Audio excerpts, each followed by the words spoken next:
Um, but I generally agree. I assume it has to do with the fact that their base has been told to be very pro this, and it snowballed. And I think that is where the specific jeer of calling them cowards comes from. But look,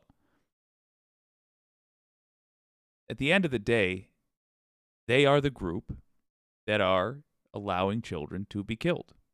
No matter how you slice it, other countries don't have this problem.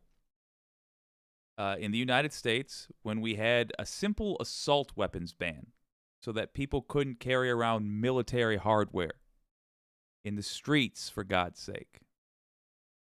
When we had that, there was a reduction in gun violence. We should be doing that again. And the people that are preventing that from happening are Republicans. It's that simple. Every school shooting you have seen over the last 2 decades should be put around the necks of Republicans to weigh them down. It's their fault.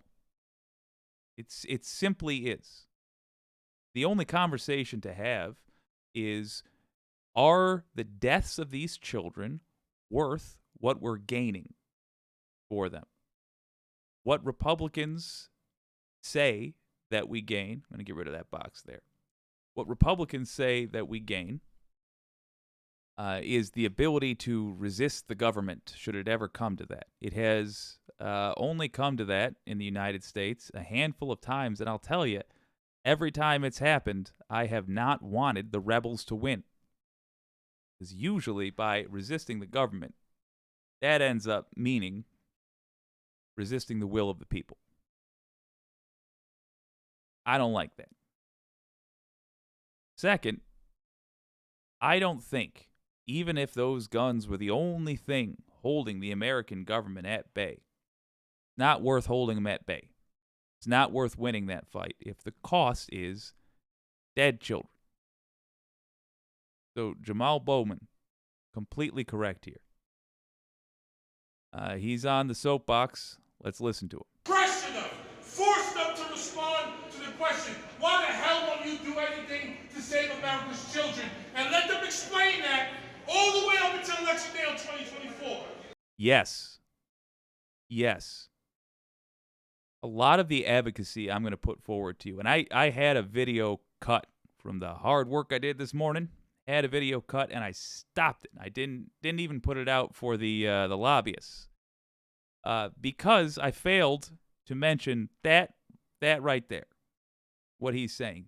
The point of a lot of this, even when we know, for example, that the House will refuse to vote on something, is to bring them up and make Republicans say where they stand for the record. It's entirely so that their competition can hold up a voting record and say, look, Representative X voted against reasonable gun reform 23 times. Give him a 24th or 25th. Build on it. Bring it up every single day and make them say that they won't talk about it. That is what I think we should do. And I am a very left-leaning guy, but I'm not saying this as a left-leaning guy. I am saying this simply as an American that doesn't want kids killed anymore. I think if, by the way, you are joining us from the other side of the aisle, welcome. And your voice will have a ton of power here. I don't believe that most of the people that vote for the folks that Jamal Bowman is yelling at right now, I don't believe that most of them want no gun reform. You got to tell that to your representatives. You, if you are joining us from across the aisle, welcome, but you are responsible for this, just like the rest of us. Do your part.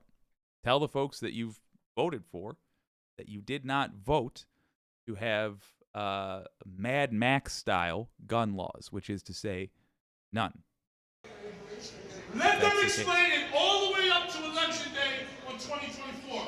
They're freaking cowards. They're gutless. They're not here. I'm talking about gun violence. Get them. I'm talking about gun violence. You better watch that finger. Carry guns? You think more guns lead to more death? More guns Look at the data. You're not looking at any data. You're carrying the water for the gun lobby. Look at the data. More guns lead to more deaths. Good states. Why are you putting your hands on Jamal Bowman? He didn't come up to the other guy. The other guy came up to him. And the yelling, listen to the words he's saying. It's completely justified. Open carry laws have more death. Yeah, let it be awkward, old man. Open carry laws have more death. Are you listening to what I'm saying? Calm down. Children are dying. 9-year-old children. The solution is not arming. Look, I'm normally all for being formal and having decorum and yada, yada, yada, yada. Unless you're talking about kids dying, come on. Jesus Christ. Teachers, have you ever worked in a school? Have you ever worked in a school? Have you ever worked in a school? Have you ever worked in a school? It's a yes or no question. Have you ever worked in a school? You will not answer my question. Now that you've seen the heated exchange, let's break it down. And then go to the Senate, ask the same questions. They're cowards. They're all cowards. Ooh, I love, by the way, Wicked, Foxy Dragon, great suggestion. I love that this cat is going to break it down. I want to hear his opinions. I am not going to interrupt him for all of it, because I just want to hear what this guy's breakdown is, and then afterwards we'll come back and do a full assessment. They won't do anything to save the lives of our children at all. Cowards. Pressure them. Force them to respond to the question, why the hell won't you do anything to save America's children? And let them explain that all the way up until election day on 2024. Let them explain it all the way up to election day on 2024. They're freaking cowards. They're gutless. They're not here. I'm talking about gun violence.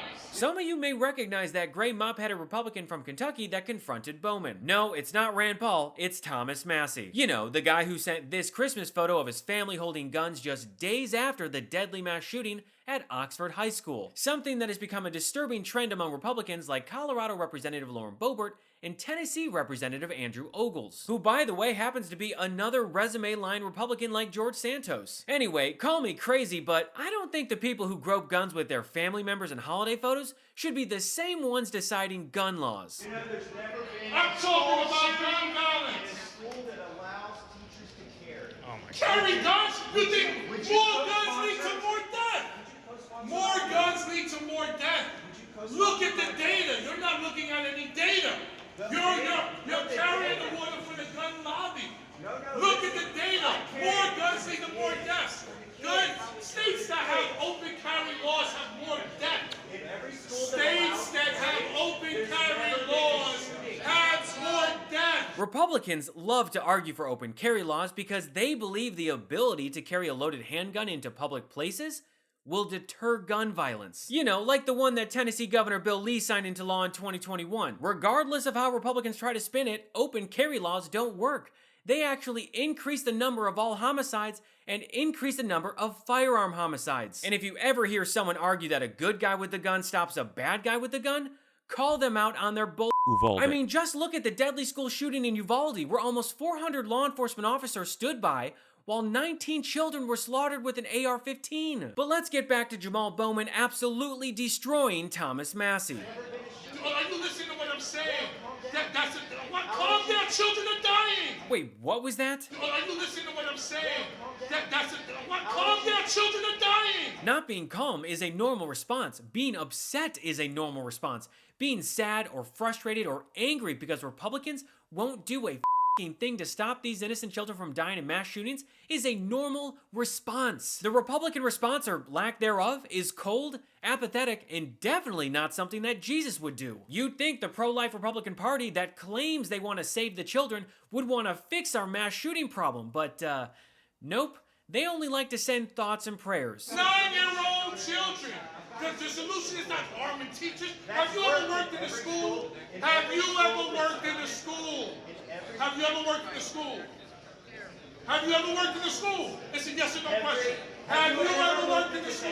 You will not answer my question. Massey is regurgitating the same dumb narrative that if you give teachers guns, there will never, ever, ever, ever, ever, ever, ever be another school shooting ever again. The Republican Party, who is notorious for banning books and not giving teachers school supplies, now wants to pay for teachers to have guns in their classroom. Also, placing armed guards in schools does not protect students from mass shootings. In fact, one study found that schools with armed guards were more likely to have a higher death toll during a mass shooting. It's truly astounding how much the Republican Party will fight against performing the basic human instinct of caring for and protecting our loved ones. I mean, just look at Tennessee Representative Tim Burchett. He just accepts that mass shootings are an everyday occurrence. 3 precious little kids lost their lives, and I believe 3 adults, I believe it is.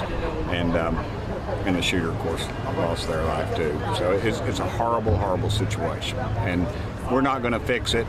Criminals are going to be criminals. And my daddy fought in the Second World War, fought in the Pacific, fought the Japanese, and he told me, he said, buddy, he said, if somebody wants to take you out and doesn't mind losing their life, there's not a whole heck of a lot you can do about it. This is who Republicans are. The party of, it is what it is, so get over it. I can't believe I have to say this, but mass shootings are unacceptable and actually preventable. And Jamal Bowman is doing what every person in this country should be doing, exposing and shaming these NRA-backed Republicans for the gutless cowards that they truly are. Pressure them, force them to respond to the question, why the hell won't you do anything to save America's children? And let them explain that all the way up until election day on 2024. Well, until next episode, I'm Gabe Sanchez, and this has been What Was That? If you enjoyed today's episode and want to support the work that goes into creating the What Was That show, you can join my Patreon at What Was That.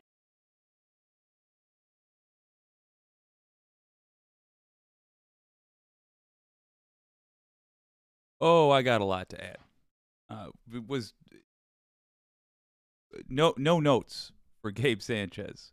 Let's see what the Wicked community has to say about this. Oh yeah, I saw this. Good on him, says Wireless Mike. Let me make sure I have that in context. Yeah. Well done, Jamal Bowman. Wicked Foxy Dragon says, I have to find a way to send the video of my dog talking to you. How are you, Zoe? Who's your good girl? I'm going to win her over. I can't have her being a bigger fan of Brian Tyler Cohen. Lauren St. Laurent says, I really like what the Democratic Party is turning into. Many great new people who hopefully will inspire other new people. Yes. The Democratic Party lost its fangs right around the 80s. And then became controlled by neoliberals, which, you know, in our time, it's hardly talked about. And I will bet a crisp American $20 bill that in 10, 20 years, the switch to neoliberalism as a guiding principle for Democrats is going to be discussed when it comes to what caused the situation we're in right now. But yes, we're the Democratic Party is a much better organization than it ever has been. And the best parts of it, I actually think, are going to split away from it in not too long to form their own party. You can't do 90% of the work and get 5% of the credit forever.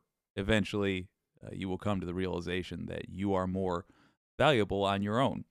By the way, if you're working for a boss man and don't mind taking a little risk, consider not working for that boss man. Lauren St. Laurent says, if I was about to carry out a mass shooting, I'd get rid of the open carrying person first. Yeah.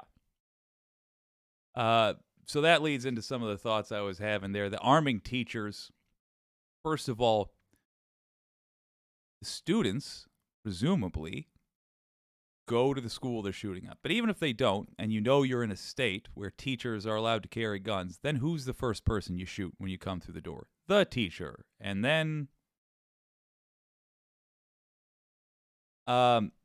further, I don't want to add to the qualifications necessary to be a teacher. I think that is, we already ask too much, you know? I I've had plenty of teachers that I was fine with teaching me geometry or math or history, but I wouldn't be fine with them carrying a gun. You know, it's a ridiculous way to look at the problem, and I don't think it's even worth considering such solutions. Not because I wouldn't be willing to do something that a conservative liked in order to solve this problem. In fact, I'm willing, even though I don't think it is the key way to solve the problem. I'm willing to invest in school security, anything to mitigate the deaths of children. Yes, but I literally believe that arming teachers would do nothing. I believe that at best it would only cause a few more deaths per year. At best. Yeah, it's real dark time, but how prescient or how what a good time, I guess, to look back on that. Because now we have these two Tennessee lawmakers expelled. And in the drama of their expulsion, trying to remember if expulsion's a real word, but in the drama of all that, it's easy to forget what they were expelled over. Well, that very same Tennessee lawmaker from that clip is in their state. The one that was saying, well, we just got to deal with it. I don't think there's anything you can do if someone's determined to kill you. Yeah, if they're determined to kill you and they've got a weapon of war in their hand, yeah, there probably isn't much you can do. Which is why we're talking about taking those weapons out of their hands. Because I don't want them or anybody else to carry it around. Doesn't make me safer. Doesn't make you safer. In my opinion, doesn't make anybody safer. It's just silly. And I'll go a step farther. And this is going to ruffle feathers if we have people joining us from across the aisle. Hear me out and search your soul and honestly tell me if I've got this right. But as much as I hear about defending the country, much as I hear about that, I suspect the real reason that these folks that buy tons and tons of guns buy so many guns is because they're a fun toy for adults. It's to go play Rambo in the backyard. That's the impression that I get talking to folks. I see all the Second Amendment guys. They don't solemnly keep a shotgun that's gathering dust over the mantle. They take their guns and their kits with little mods to this and that. And they go into the woods and fire them off, or they go to a shooting range, or they hang out with their buddies and compare guns, but it doesn't appear to be kept for a solemn purpose. They very much appear to be a hobby and an identity. And I'm fine with people having odd identities. In fact, I even have a replica cowboy pistol. Once upon a time, I was filming a movie with my buddies, and I bought it, so I kept it, and I love the thing. It's a fun little toy. You practice doing tricks. Nothing wrong with that, but if owning that fake cowboy pistol resulted, even in a 2 or 3 degrees of separation way, in children dying, I would toss it out immediately because it is a toy, and I acknowledge it as such. I think if you are on the side that collects weapons of war, full-on assault rifles, as a hobby, you have to consider how destructive your hobby is to others. Give it some thought. And if you disagree, let me know in the comments. Ooh, wireless mic. Let's see. I've never used Google Spreadsheets. Yes, it did go through. Yes, it did. All right. Well, let's play a couple of these. Oh, we got 3 from Patrick Kibido as well. We're going to go through these suggestions. Patrick, I'm going to tell you, you better believe we're going to do that Mehdi Hassan, Matt Taibbi breakdown for sure. First, though, we are going to attempt to do wireless mics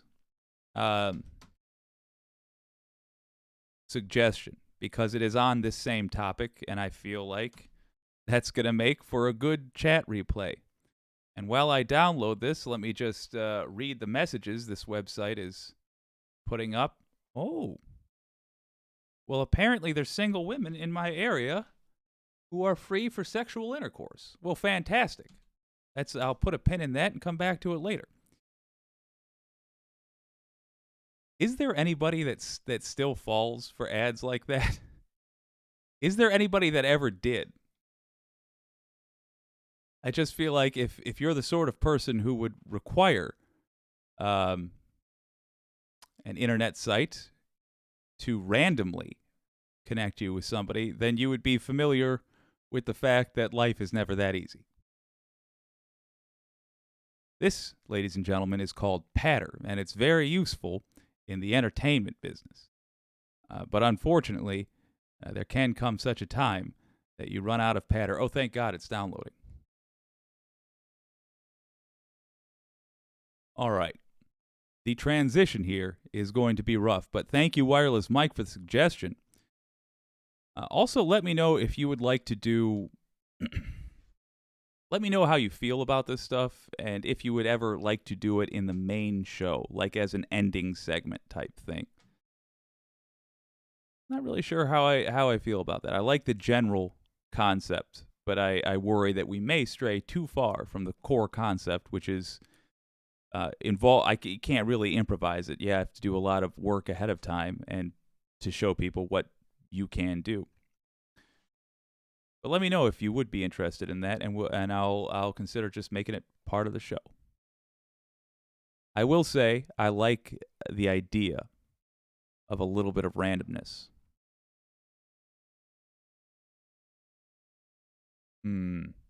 Okay. Well,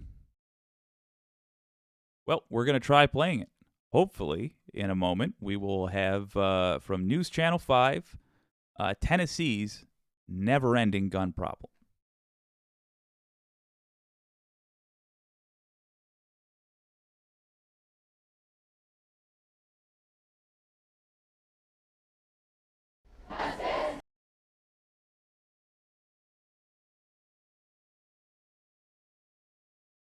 Stand by. This is for editing purposes.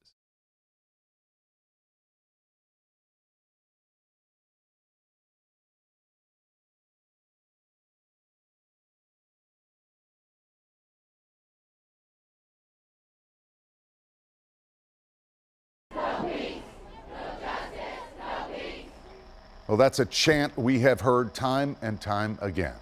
We know the debate over guns in the Tennessee legislature seems to be never ending. A mass shooting leads to debate, nothing happens, and then the next mass shooting and the next debate. For more than a year. Holy God. I do truly love local news. Yeah, I've never heard that said so concisely on the news. Hell yeah. Go get them. Here, News Channel 5's revealed investigation has taken a hard look at how Tennessee's Capitol Hill really works, or as some say, doesn't work. Ooh. That investigation has been led by our chief investigative reporter, Phil Williams. Phil. Well, right, after the Covenant School shooting, I began digging through 6 years of legislation. What I discovered are many bills over the years that most Tennesseans would consider to be common sense solutions to try to protect the innocent. But Tennessee's Republican supermajority has repeatedly blocked those bills, arguing the need to protect gun rights. God damn. House Bill 1588 by Leader House Bill Kemper. 1161 by Representative Senate Stewart. Bill 1021. Senator Campbell, you're recognized. Here on Tennessee's Capitol Hill, this is not a novel piece of legislation. The debates can sometimes seem far removed from the real world in which most Tennesseans live. That is, until something like this happens. The mass shooting at Nashville's Covenant School followed years of debate over gun policy in the Tennessee legislature, debate that more often than not ended with nothing changing. Among those rushing to the place where parents hoped to be reunited with their children was the area's state senator. I spent hours that seemed like days. I mean, it was a long day. There, Heidi Campbell says she came face to face with families for whom she has fought. And at one point in the congregation, I heard this primal scream come from this woman who had just found out that she'd lost her child, and I will never forget it. It was anguish. It was just horrible. Just nobody should ever have to go through that. After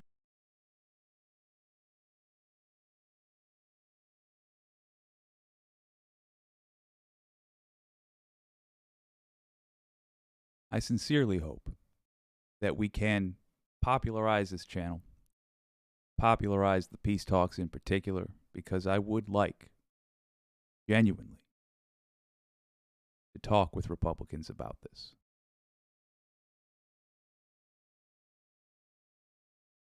I don't know how you can see this and ever support someone who is part of the problem. I just don't know. I don't know what else you think you're gaining that justifies this. I don't know what you think you're gaining.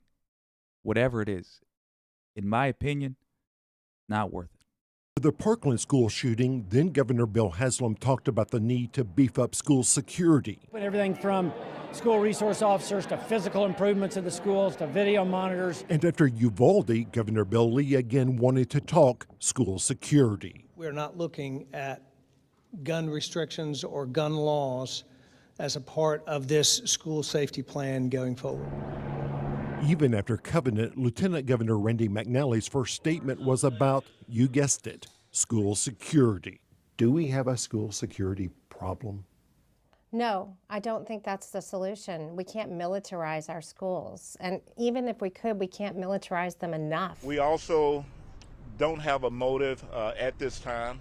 In this case, police say the shooter was being treated for some sort of mental illness, but the shooter's family was powerless to do anything. It was a similar story for the shooter in Nashville's Antioch church shooting in 2017 and the Waffle House mass shooting in 2018. We've been really working on this for a very long time. Over and over, Democrats have pushed for a so-called red flag law that would allow the courts to take weapons out of the hands of such mentally unstable individuals. This isn't about gun rights. It's about living rights. Over and over, Tennessee's Republican majority refused to go along, with one member arguing that taking such a person's guns away might actually send them over the edge.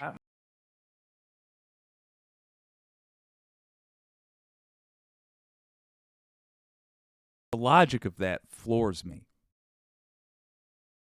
If you take someone's gun away, you try to.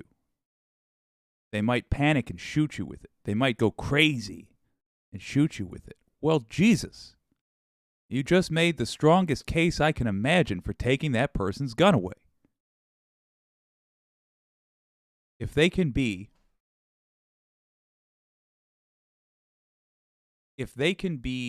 convinced to kill another human being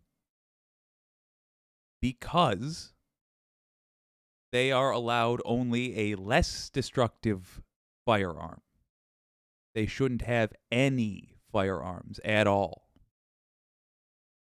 Any at all. And by the way, look up there. I'm sure that's some sort of a specialized training, yada, yada, yada. And all those folks with their pudgy hands, I'm sure, have told themselves as well as their friends that they are doing that to be responsible. But to me, that just looks like funsies. Nothing wrong with being a marksman as a hobby. There really isn't.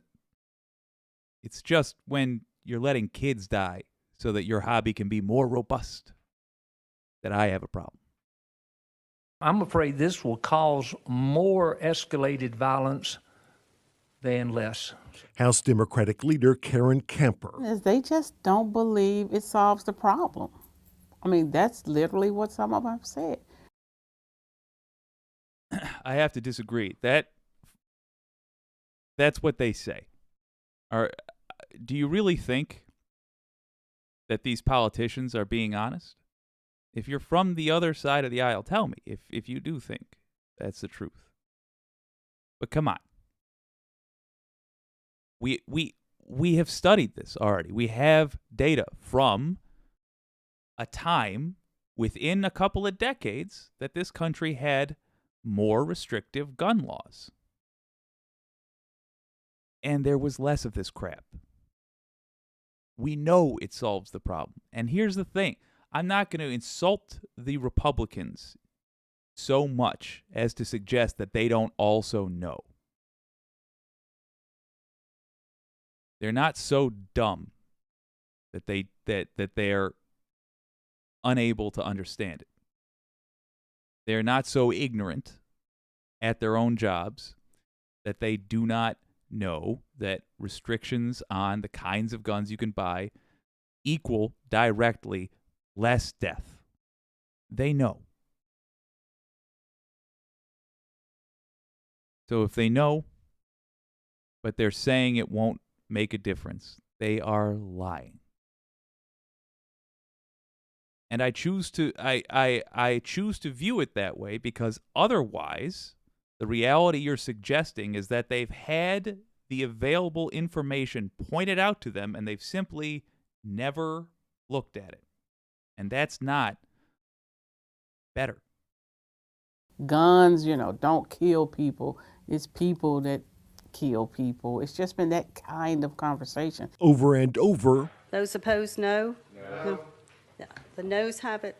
the result was the same. They're not just doing nothing about this problem. They're every day working hard to make it worse, to make guns more prevalent. Former State Representative Mike Stewart repeatedly tried to pass a law requiring universal background checks to keep firearms out of the hands of convicted felons, people accused of domestic violence, and the mentally ill. I can equip myself to attack a school using Arms List and other sites on the internet, and with no background check, no restrictions of any kind, no restriction other than having cash in my pocket, I can get everything I need to attack that school. Year after year, Opposed, say no. No.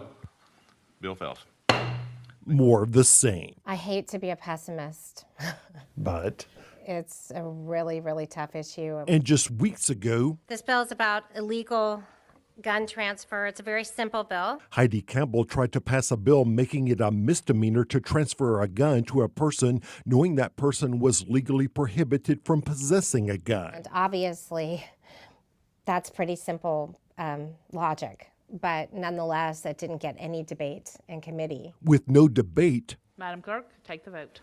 Campbell got one Republican vote. The rest Chairman, you have 3 ayes and 5 noes. voted her bill down. We just had on the floor, just yesterday, a bill that we passed to make it illegal to give a car to someone who's intoxicated, and yet we are not going to do the same when it comes to firearms. what does that say about the state of our politics? You know, I mean, in the final analysis, it says that we're not willing to protect our children. After Covenant, some Republicans like Lieutenant Governor McNally are hinting they might now be willing to support a red flag law. There's nothing that you could support, though, to restrict access to guns? Not constitutionally. Gun lobbyist John Harris argues that last year's Supreme Court decision known as Bruin means the it needs to be said every time this comes up. Supreme Court decision is wrong. It's disgustingly wrong. Look, you don't need a law degree to read the Second Amendment. It specifies the context in which Americans may keep and bear arms. Specifies it. Says a well-regulated militia being necessary for the yada, yada, yada. A well-regulated militia. Now, when they said militia, they didn't mean regular jackasses like this guy. They meant, essentially, the state military forces. But let's just assume that's the interpretation you're going with. What part of our current system is well regulated? A well regulated militia.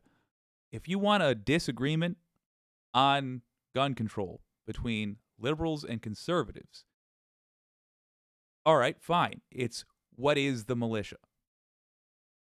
There's the debate we can have. I don't think it's an honest debate, but there's a debate we can have. But the well-regulated part, there's no interpretation to be had there. Paying attention to safety. Making that lady up there not have the worst day of her life. That kid up there. Not traumatizing her for the rest of their life.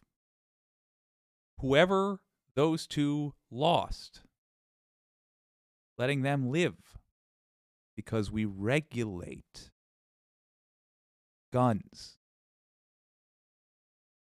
This is fantastic reporting, by the way. Great suggestion. Second Amendment is a near absolute prohibition on what some might view as common sense solutions. If Republicans support a red flag law, will there be consequences at the ballot box from your group? Oh, absolutely. And probably in the courts as well. And you'll try to defeat any Republicans who go along with this? We will. Remember that face, because that's a baby killer. That's name calling. I apologize. Any other day of the week, I wouldn't take that back. Take it back now. That is the person who is responsible. That person and their entire industry, literally, the gun lobby, is responsible for our lack of regulation. We'll look for challengers for anyone that violates Bruen.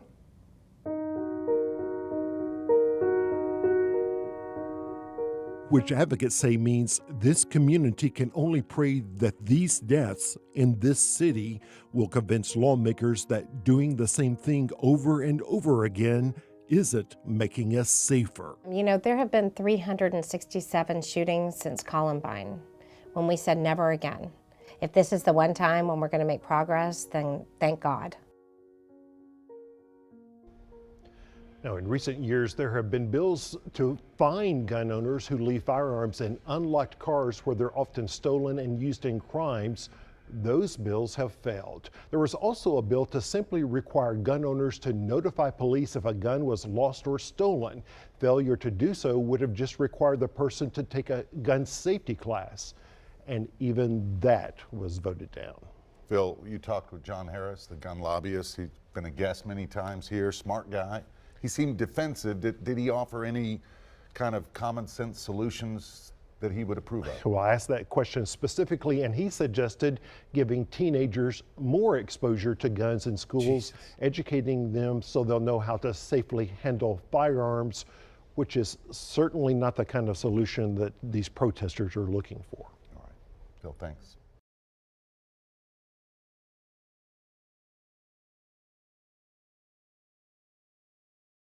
Well, Jesus, that was some fine reporting. Let's have a look at what the Wicked community thought about that piece. Jim Green says, "Evening all, my 2 cents. Nothing is going to change until the electoral. I apologize for butchering your comment, Jim. Is abolished. The Electoral College. We got it in only 10 takes." Let's try it again from the top. Jim Green says, "Evening all, my 2 cents. Nothing is going to change until the Electoral College is abolished. Imagine Al Gore for 2 terms, no little Bush, Barack Obama for 8 years, no Trump. End the EC now." Yep. I think the Electoral College has got to go. I agree. Laurent St. Laurent says, "Different ways to legislate on this." Yeah, we are at a point where literally anything we do will be better than where we currently are. Literally anything. There's a whole lot of solutions which are not enough that I will still support vigorously, because we got to start somewhere. We need to, God help me, just curb the children dying every day. We need to just curb how often that happens. And hopefully one day, be like the rest of the civilized world where our children aren't murdered. It's not name-calling when it's true, says Wicked Foxy Dragon. Maybe, yeah. But in the spirit of things, in the spirit of getting these changes put in place faster, I'm going to bite my tongue for a lot of this. Jim Green, election reform, gun control, immigration, abortion, all would be so different. The world is going green on AL9's green initiatives. Help me out. I don't know what that refers to. The world would be such a better place. Must end the Electoral College. Very much agreed. Lauren St. Laurent says, I think some states have decided to follow the popular vote. Don't remember the name of the contract or which states agreed to do it. It all starts at the local level. Yeah. Yeah, it does. Dawned on me. Wireless Mike says, this is why I hate living here. Brother, though, you are responsible. You and voters like you are responsible for the kinds of politicians who just made national news fighting this in Tennessee. I cannot tell you how much I appreciate people in bright red states fighting the good fight. I'm sorry you're stuck there. I'm sorry you're surrounded by madness. But that sanity that you possess will be an anchor that others can build around. Dawned on Me says, so the only way to keep our children safe is to move to another country. I mean, as of now, yes. Hopefully we'll change that. Patrick Kibido, Jake, I suggest adding a fourth column for notes, like go to this time for X. Ooh, all right. All right. That is the benefit. I see it. I see it indeed. That's the benefit for what do you call it? Being in the Senate. You get instant payoff. Notes section added, my friend.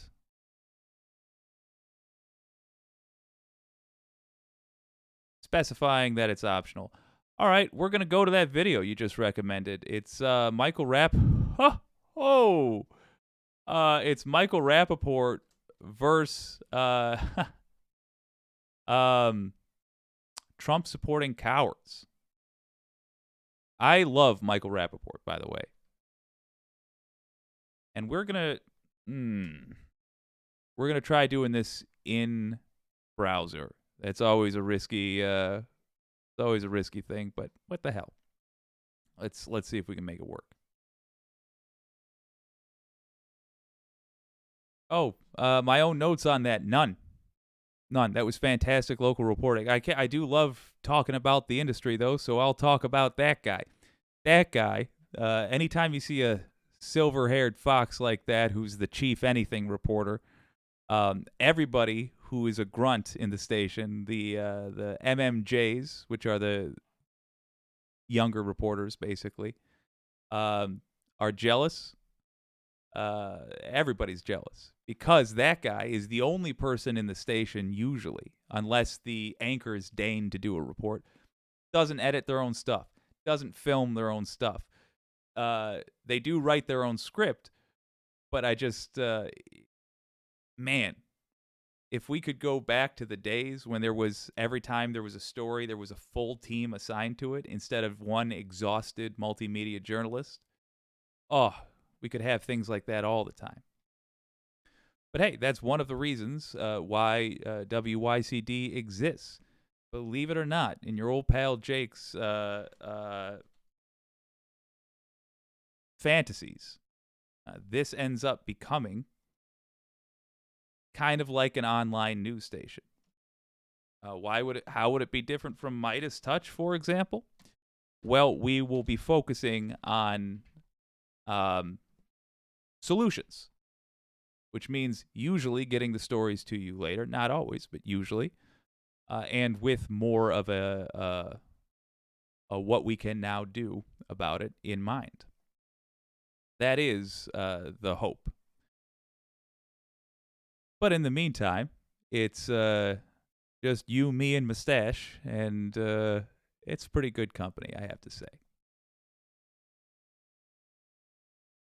All right, loading this up now. Good Lord. Jesus. Well, hopefully that didn't blow your ears out.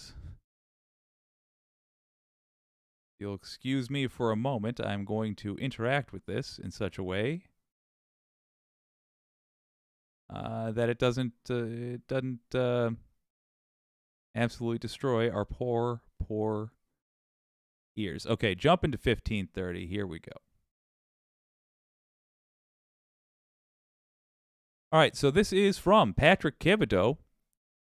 The suggestion is for a video. It appears by Michael Rappaport talking to masked Trump supporters. Intriguing. So if you say we don't need any context, I'm just going to start it around the 15:30 mark. Let's do it.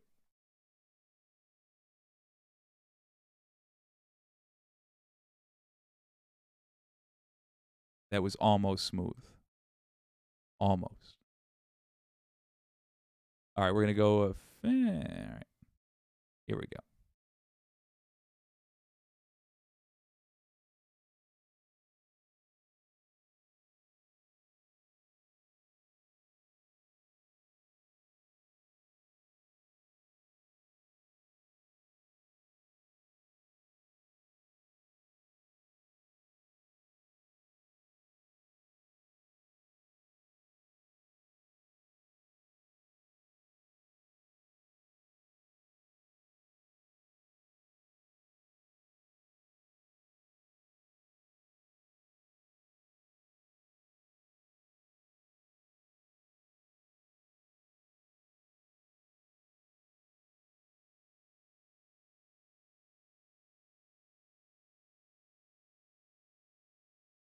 All right, so far, pretty wild. Hey, I'm just going to jump into the live chat. Can you guys hear that? Oh, sound is off. Good.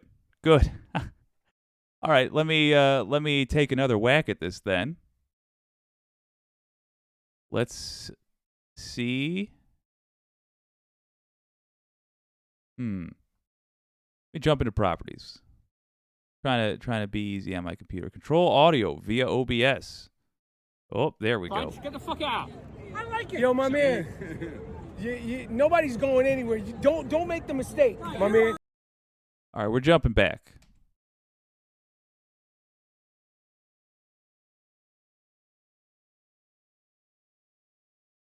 Here's hoping. It is gonna be what it's gonna be. Hold on, I'm gonna finish this video when I get on the plane. I'm gonna get on the plane right now. Here's a whole video. On the park. Check this out, and I'll be right back. Fuck out, Connor. Get the fuck out. Who are you telling to get the fuck out? You, Bunch. Get the fuck out. I like it. Yo, my man. Nobody's going anywhere. Don't make the mistake, my man. Don't make the mistake. Don't make the mistake. Don't make the mistake. What mistake is that? I don't know where the fuck you think you are. Don't make the mistake. Get the fuck out. What mistake is that? You guys are arguing. Yeah, why? Okay, let's stop. I just heard people yelling, and then I got angry. I don't know what you did. I thought you were on our side, but he's not. Piss who off? How do you think this is going to go? Hey, aren't you Michael Rappaport? Yeah. Go fuck yourself. Fuck you. That was such a good FU. Also, that lady right there. Ooh, Lord. Ooh, let's just take a moment and have sympathy for our sister in the news. That is a news camera. That is probably an MMJ. We were talking about him earlier. She's behind the camera as well as in front of it. It's an incredibly difficult job, and that look on her face tells a story. My God, does it tell a story. And that is that she gets paid $25,000 a year to be surrounded by this madness. Unsung hero, folks. You shit. Fuck you. Suck a dick, bitch. Take a shower. Ah! Take a shower. Take a shower.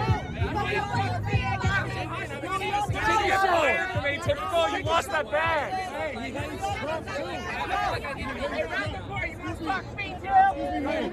Excuse me, ma'am. What's your name? Huh? He recognizes him. Hey, you want to fuck me? He hates Trump too, right? Get the fuck out. What mistake is that? So I don't. What? You know the fuck I am. I don't really get the context though. I mean, yeah, it's a sounds like a bunch of I don't know actually. I don't even know what the yeah, I have no clue. What is the context here? Let's have a look. Yeah, sound was off. M-Rap's kicking some Trumpanista butt, LOL. Yeah, it looks like it. I don't know what they're protesting about. I tell you what, let's play the beginning of the clip. Oh, wait for it. Okay. All right. Here we go.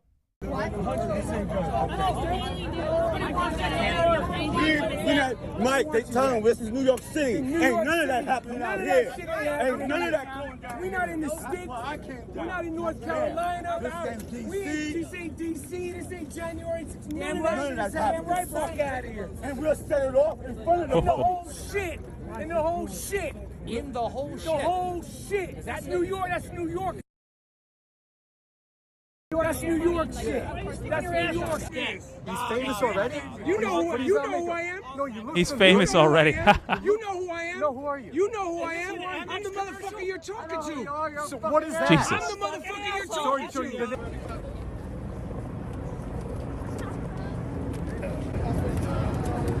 Get him out of here.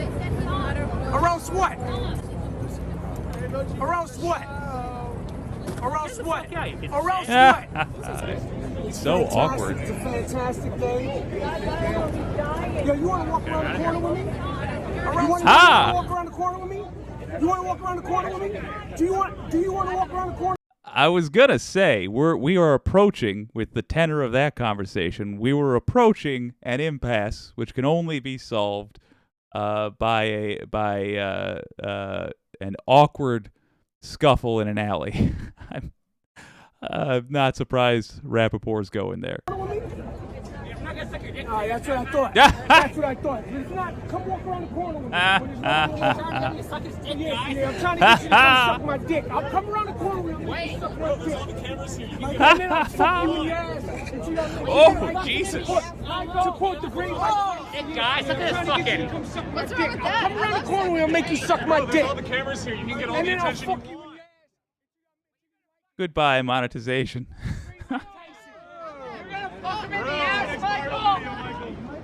Anyway, I'm on the plane. I'm going to Addison, Texas. I'm going to keep this brief again.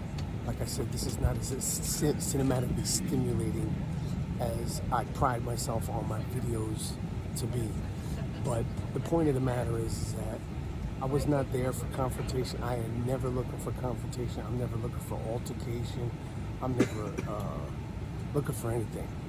I was just there. I wanted to be a part of the experience. I wanted to see the experience, really. I wanted to see what was going on. I wanted to, be at the courthouse and check it out. I came there to lead the peaceful celebration of the arrest of Donald Trump. Okay. I don't know if these dudes were Antifa. I don't know. People have said these are Antifa. What? No. Who cares? They were dumb. They smelled funny. They were confrontational. And it can only be pushed so much by people that you know are actually pussy. So that's the video. That's my side of the story. That's the truth, the whole truth, and nothing but the truth. And those words sound familiar, right? I wonder, did they have to... Anyway, it's early in the morning. I'm on a plane. I'm about to listen to some beautiful jazz music. I got my jazz playlist ready to go. And like I said, if you're in Addison, Texas, come see me the 6th, 7th, and 8th. And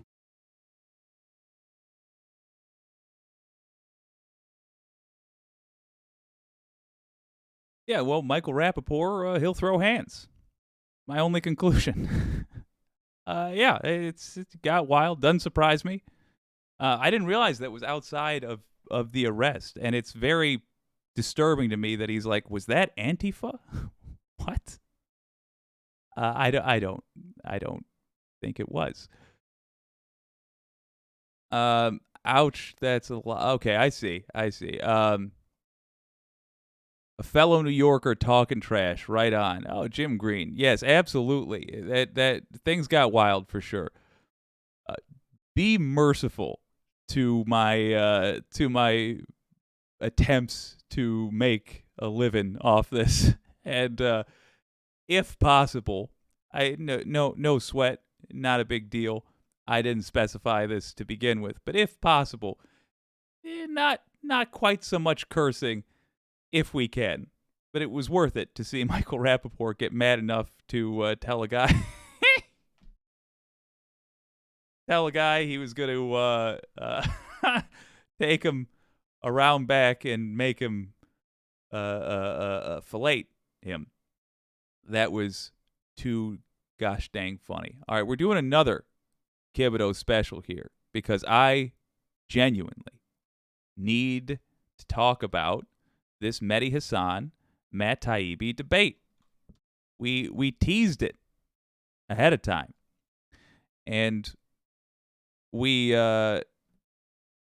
I've looked at it since then, and I got to tell you, it's probably going to surprise you where I come down on how I think this went, because I've heard lefties all over the internet saying like, oh, this is a flawless win for Mehdi Hasan.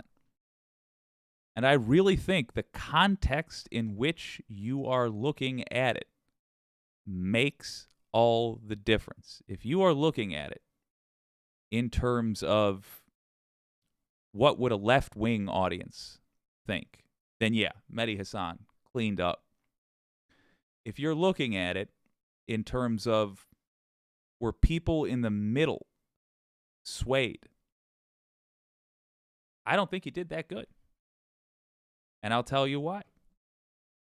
But that said, the piece of it, it's not news. The exciting theory that is wiggled its way into my brain is that I think that it's possible that Mehdi Hasan has taken a hard look at cable news and a hard look at going independent on the internet. And there's a semi-decent chance here that he's going to be, at the very least, building a place for himself on the internet that he eventually transitions to. The reason I think that is because he made the rounds promoting this interview. Two, he's taken. What am I even playing? Sorry, I'm looking at my preview screen and it's all messed up. He's doing the rounds online promoting this. He's getting in Twitter debates with people that are mostly famous online. And the kinds of arguments he was making were designed, in my opinion, to impress online lefties, basically. The relevance there just being that I think he might be making future plans. And I don't have an opinion on that really one way or another. It's a business decision. But that said, it does affect, theoretically, how you debate.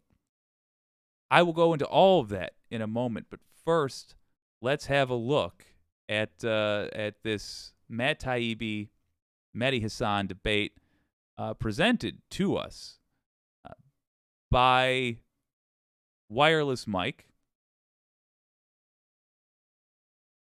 and also by Breaking Points, who did their own analysis of it.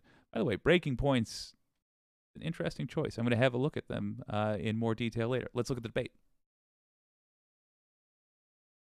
I really need like a Majority Report Brandon, so I can just scream at them when I do something like that. Oh, hey, there we go.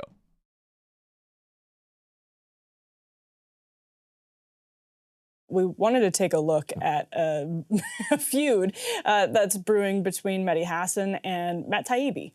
Ryan, did you get a chance to sort of pick through this? Yeah, and so my rule for life is always do not debate Mehdi. And that rule remains undefeated.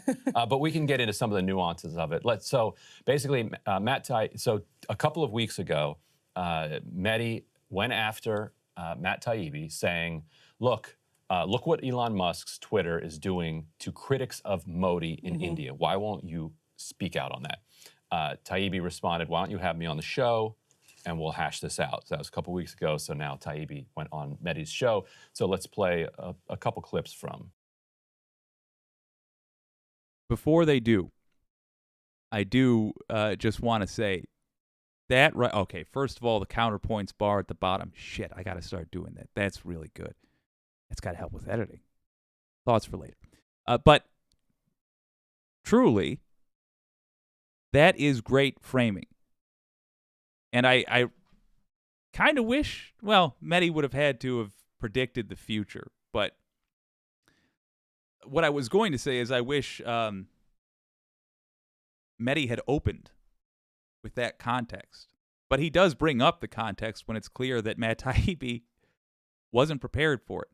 You know what? Let's just get to it. They did a fine intro. Here we go. From that exchange. You said the EIP was founded in response to the government dropping its proposal for a disinformation governance. Well, there you are. We're quoting you on screen. It wasn't. It was formed 2 years earlier. You suggest it was government funded, even though during the 2020 election that you're covering, it wasn't. You say they labeled 22 million tweets as misinformation in the run-up to the 2020 vote. They didn't.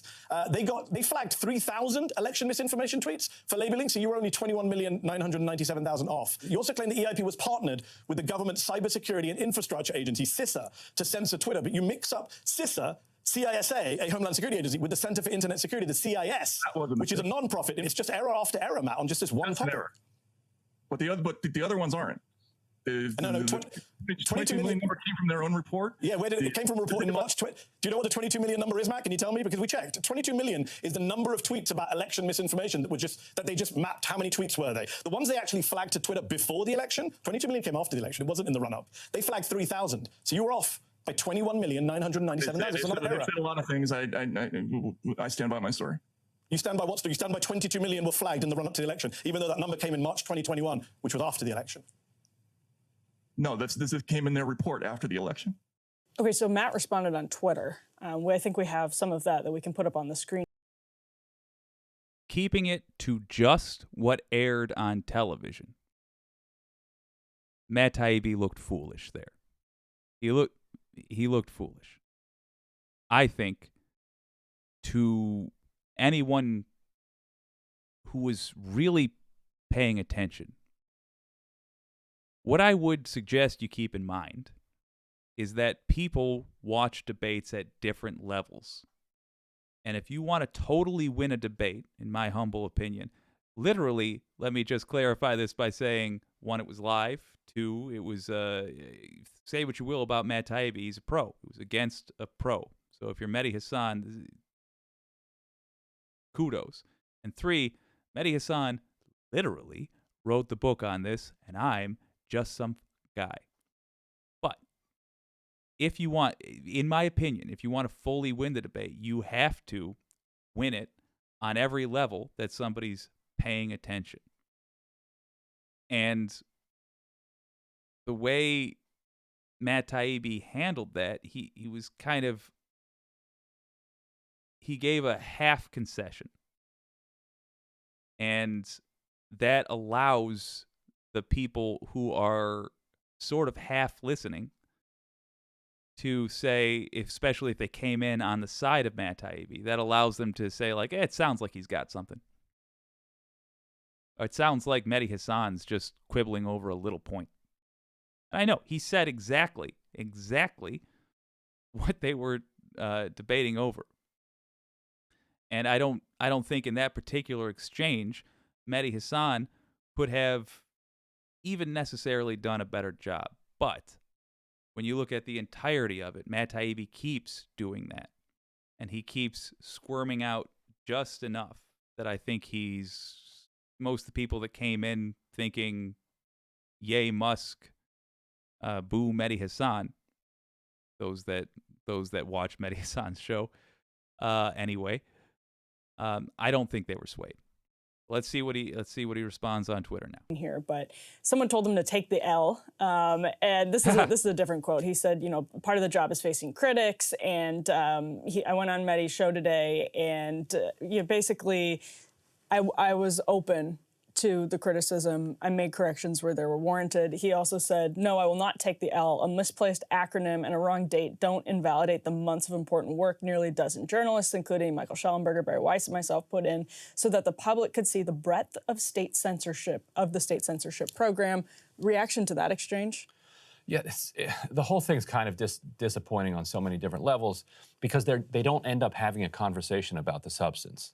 Like it's people just moving into their camps. They're still kind of fighting about this 22 million. Matt has said, no, my reading of this is that there was 22 that were flagged before the election. The folks who did the report have said, no, that you're misreading it. It was the 22 million we flagged after the election. Mm-hmm. But even if that's true, 3,000 is also a lot. Yes, it's a lot. 3,000 is a ton. And flagging 22 million after the election shows you what they want to do in the next election. Right. So it would be nice if they would kind of debate the substance. Like, is this how we want various government agencies interacting with social media organizations or not? And to Matt's credit, on the other two pieces where Mehdi caught him with errors, he said, I'm going to correct those errors. Those are errors. Yes, that is something I was glad to see Matt Taibbi doing. When he was just straight up wrong, he knew how to handle it. You will often see like a politician who is a district representative and it's their first time really hashing this stuff out with a pro get caught in a piece of information that they just flat out had wrong, and you can see the panic wash over them. And the funny thing is, when you're right often, you don't lose your confidence entirely when you're wrong. And if you're acting honestly, you should be almost, not almost, you should literally be pursuing facts that run contrary to your beliefs and to the case you're presenting. You should be pursuing those. Because if you're right, you won't find any.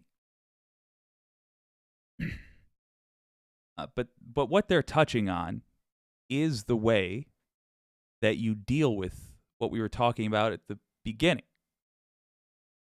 When you have somebody conceding half a point or saying, I suppose, but, and then rambling on about a little detail that's technically correct but not the main point.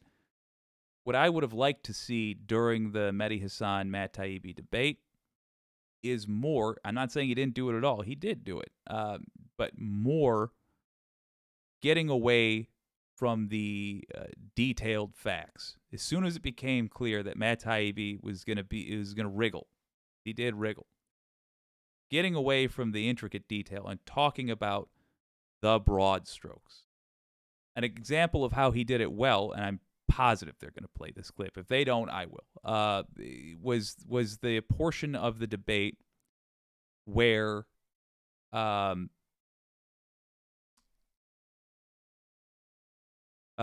Hassan talks about the fact that Joe Biden, the candidate, put in requests to have Hunter Biden's, revenge porn taken off the internet.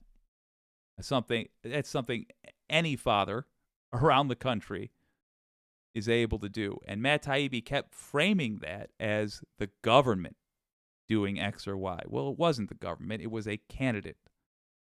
And Mehdi Hassan did a fantastic job of continually bringing him back and saying, you said that, but it's not that. It was a candidate. And the thing you were talking about was Hunter Biden's news. But they don't. We got 6 minutes remaining in this. I'm just going to play most of it, particularly since they have their own interjections to make, and I'd like to hear them uninterrupted. But then we'll talk about what you think and what I thought.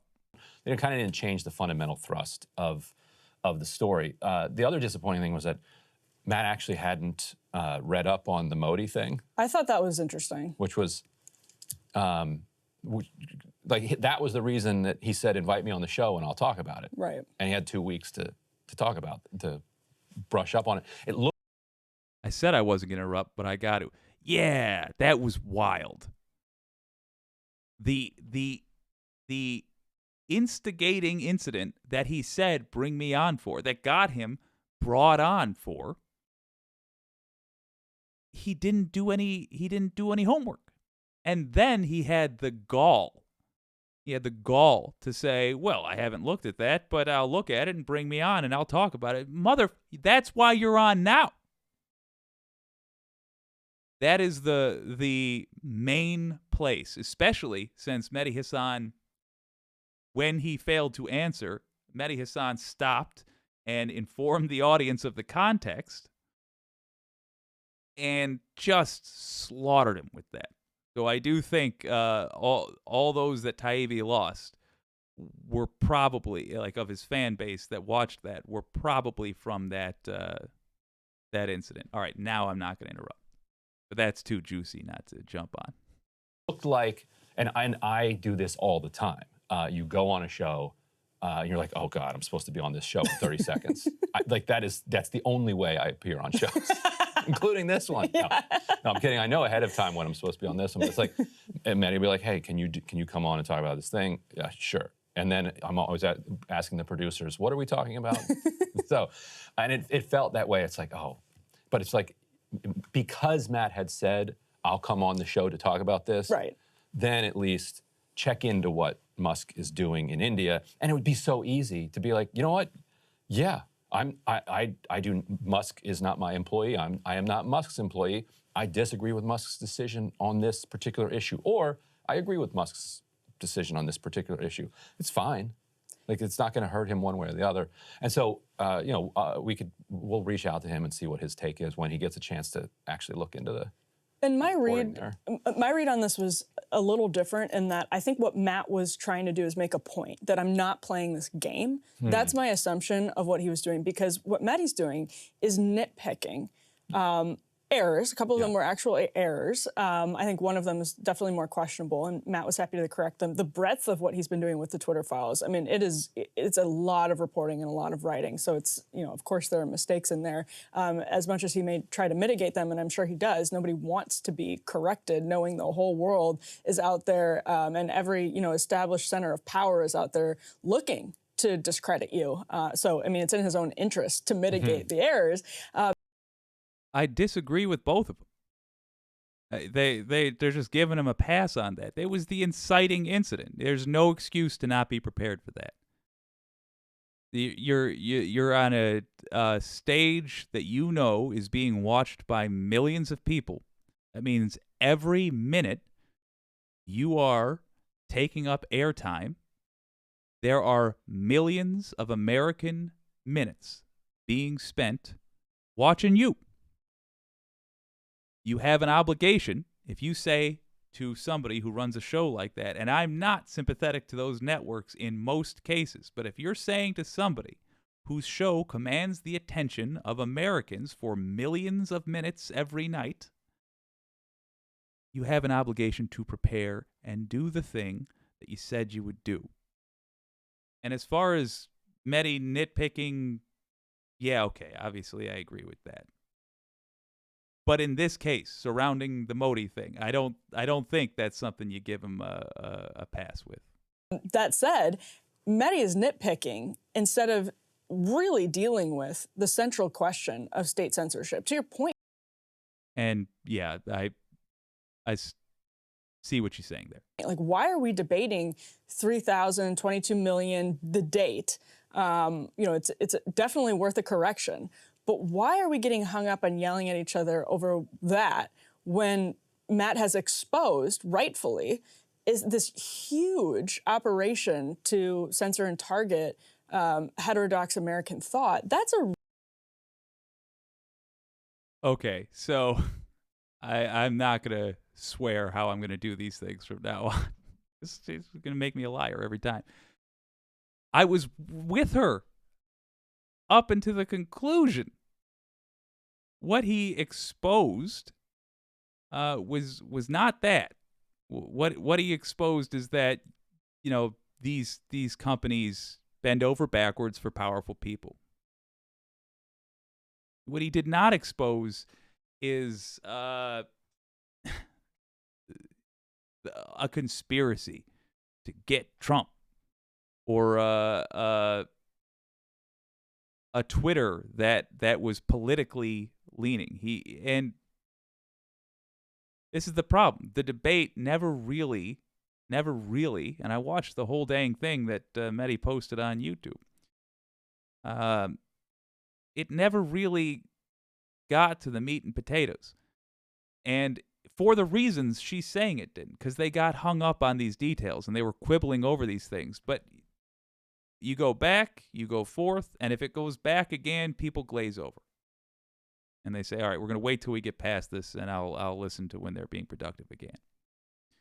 That is what happened. And I don't think that Matt Taibbi deserves the praise she's giving here, because what he exposed, frankly, was not...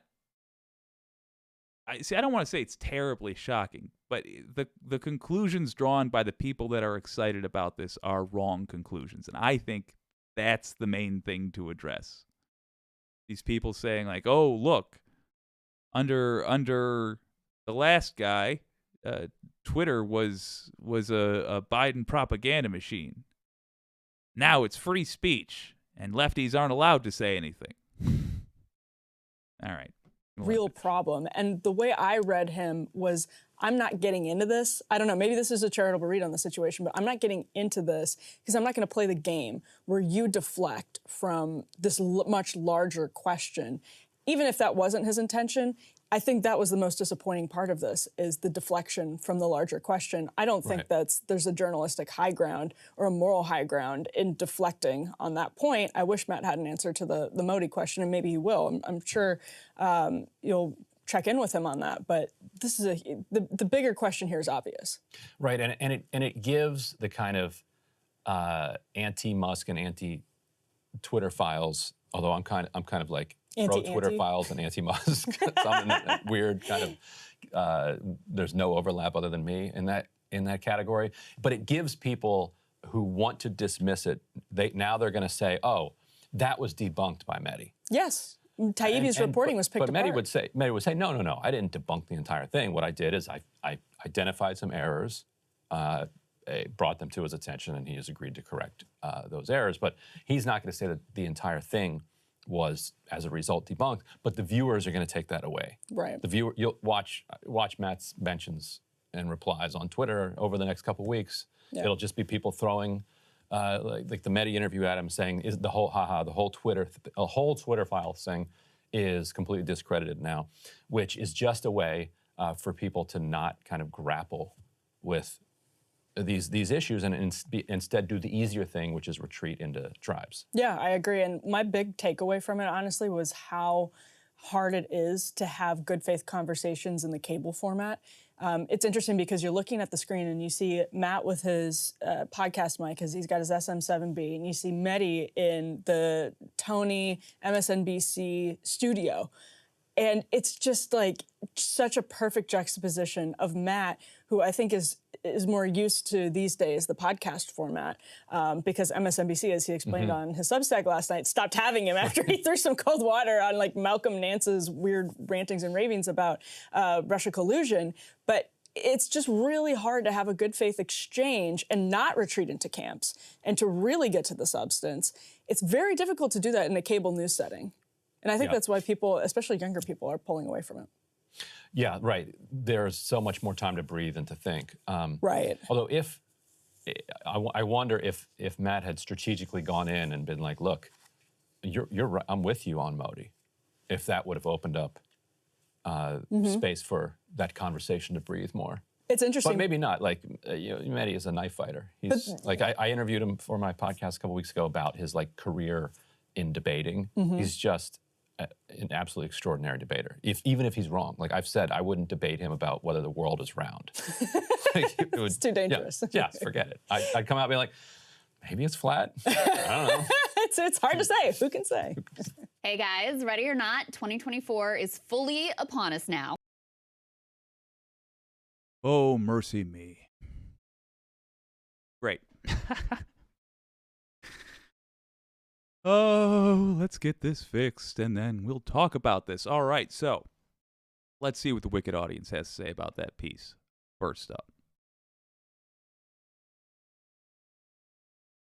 Dawned on Me says, Trump did oversight for Twitter. PAB. Yes, indeed. Lauren St. Laurent says, in quotes, nobody likes to be corrected.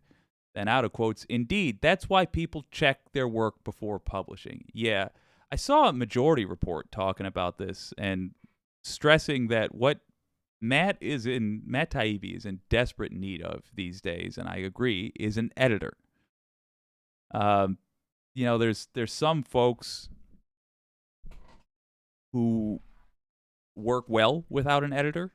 Truly, there are people that don't really need one because they're meticulous and they're a bunch of different polite words to say slow. But that's fine because the end result is always something with these people that is just, there's not even a misspelled word, much less a fact or figure that's incorrect. But other people really do need an editor, and there's a reason that job exists. And Matt Taibbi has always, in my humble opinion, been someone who requires a good editor. Otherwise, you get CISA, etc. Overall, my thoughts on the and let me know in the comments if you want to watch the Taibbi, the Hassan Taibbi debate in like unabridged or even on another stream. Let me know and we'll mull it over. But my thoughts on the debate, especially as presented by Counterpoints, it sucks when I find myself agreeing with the right-winger a lot. But I do. I think she addressed what I was worried about, which is the right-leaning audience being more concerned with the broader picture. And I think what Mehdi Hasan was trying to do is point out the factual inaccuracies and the glossing over of rather important details that makes the Twitter files juicy. The things that people get excited about over the Twitter files largely are implied through those inaccuracies or those exaggerations or those hints that you only find out arrive at a much less exciting fact when you look closely. But at a glance, they look like they're saying something else. And I think for those of us who are willing to look at the details, whether it's because we want to believe Mehdi Hasan nailed it, or because we genuinely care about all the nitty-gritty details, we will see that as a clear W for Mehdi Hasan. But I got to tell you, the crowd that needs swaying from the perspective of somebody who is pretty much on Mehdi Hasan's side here, for lack of a better term, the crowd that needs swaying wouldn't have been swayed by that. Because I feel like, I mean, it wasn't a win for Matt Taibbi, but I feel like he managed to rope-a-dope for the full 12 rounds and get it, at the very least, put to a decision rather than have it be a knockout. I think that is a flaw in the cable news media format. However,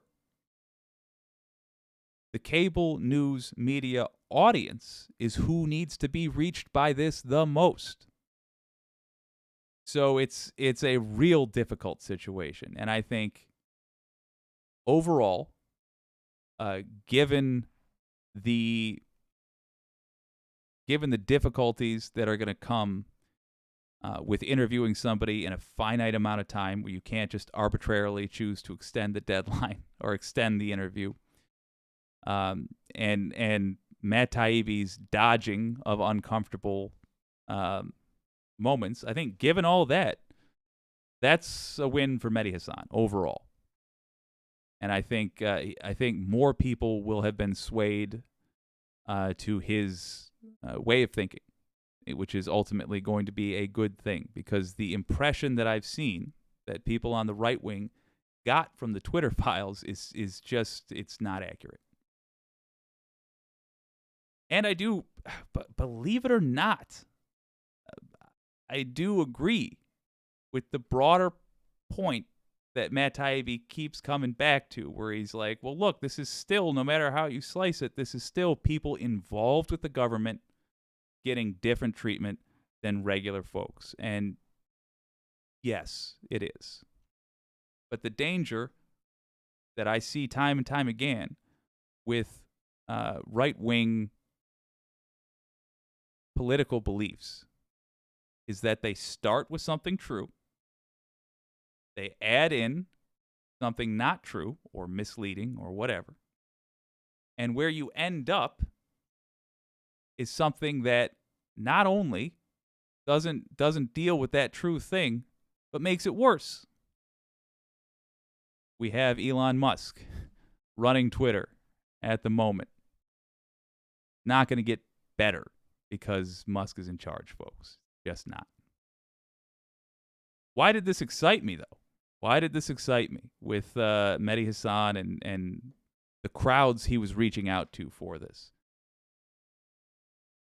I don't think Mehdi Hasan took this interview or scheduled this interview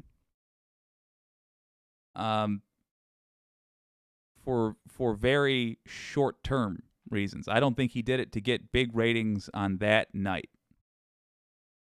Honest to God, that to me had all the hallmarks of somebody trying to introduce himself to a, if not younger, let's say a hipper audience.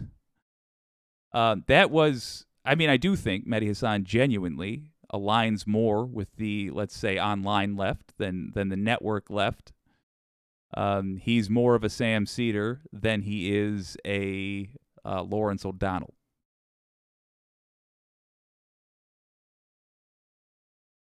And I would expect, if he's going to keep trying to build this portfolio, I would expect him to have more people like Taibbi on his show.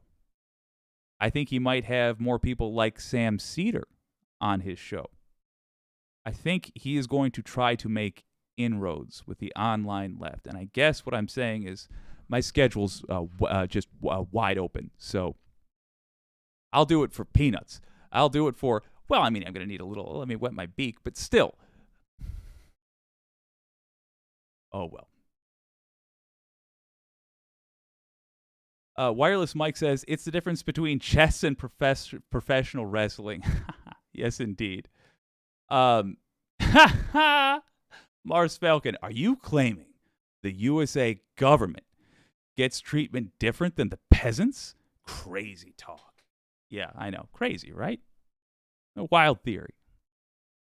Lawrence St. Laurent says, so, should all these disinfo or misinfo bots have been left unchecked? No.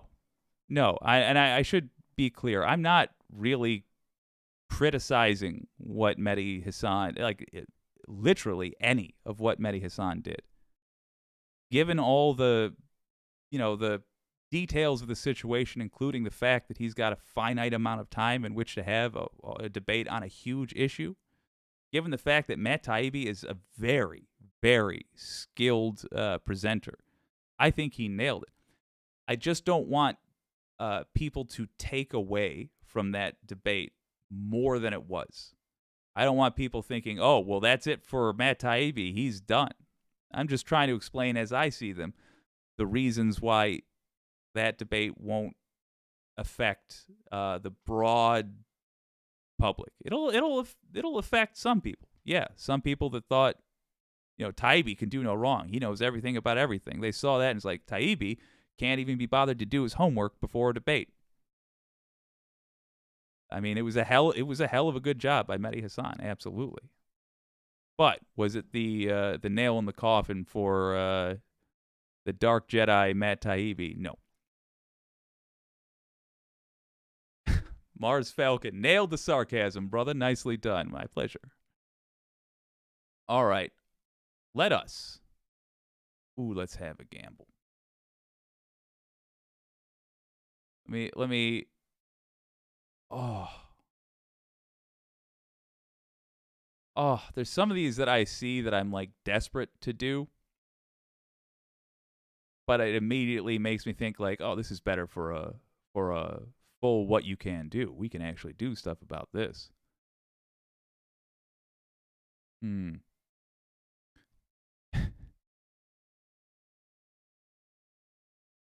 This is a marathon. Y'all, I'm seeing some real interesting. I should probably delete the ones we've done already, so I don't keep rereading them. But yes, there's some very interesting things on here. Before we get to that, I just realized I do really want to cover this. This, I think, is incredibly important, and if there is even a chance we can get some right-wingers responding, though, I would like to talk about this with folks that are supporters of Donald Trump.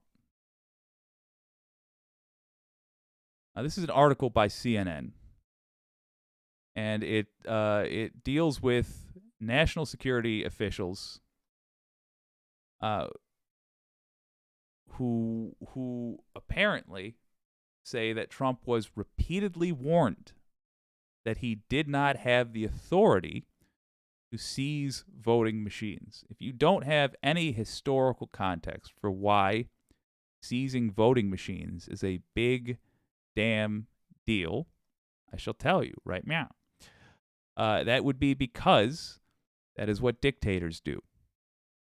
That's what people who were not legitimately elected do to cover their tracks. They snatch up the voting machines. Then when nobody's looking, they say, oh, yeah, we found all kinds of problems. See, all these Joe Biden votes that I'm holding up, yes, they're written in Sharpie. Why? Let's have a look.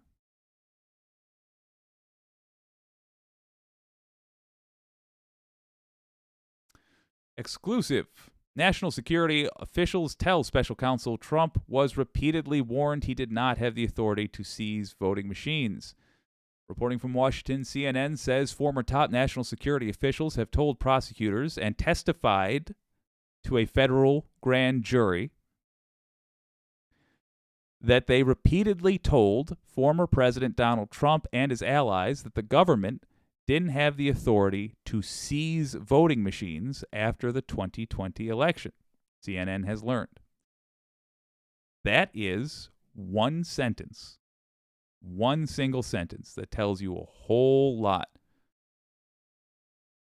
First of all, this was testified to in front of a federal grand jury. That means prosecutors believe there is a crime here. What crime they are discussing, who knows? Not allowed to say. But it ain't good when the discussion involves seizing voting machines. What else did we learn? Trump and others. That is this, where is it? There we go.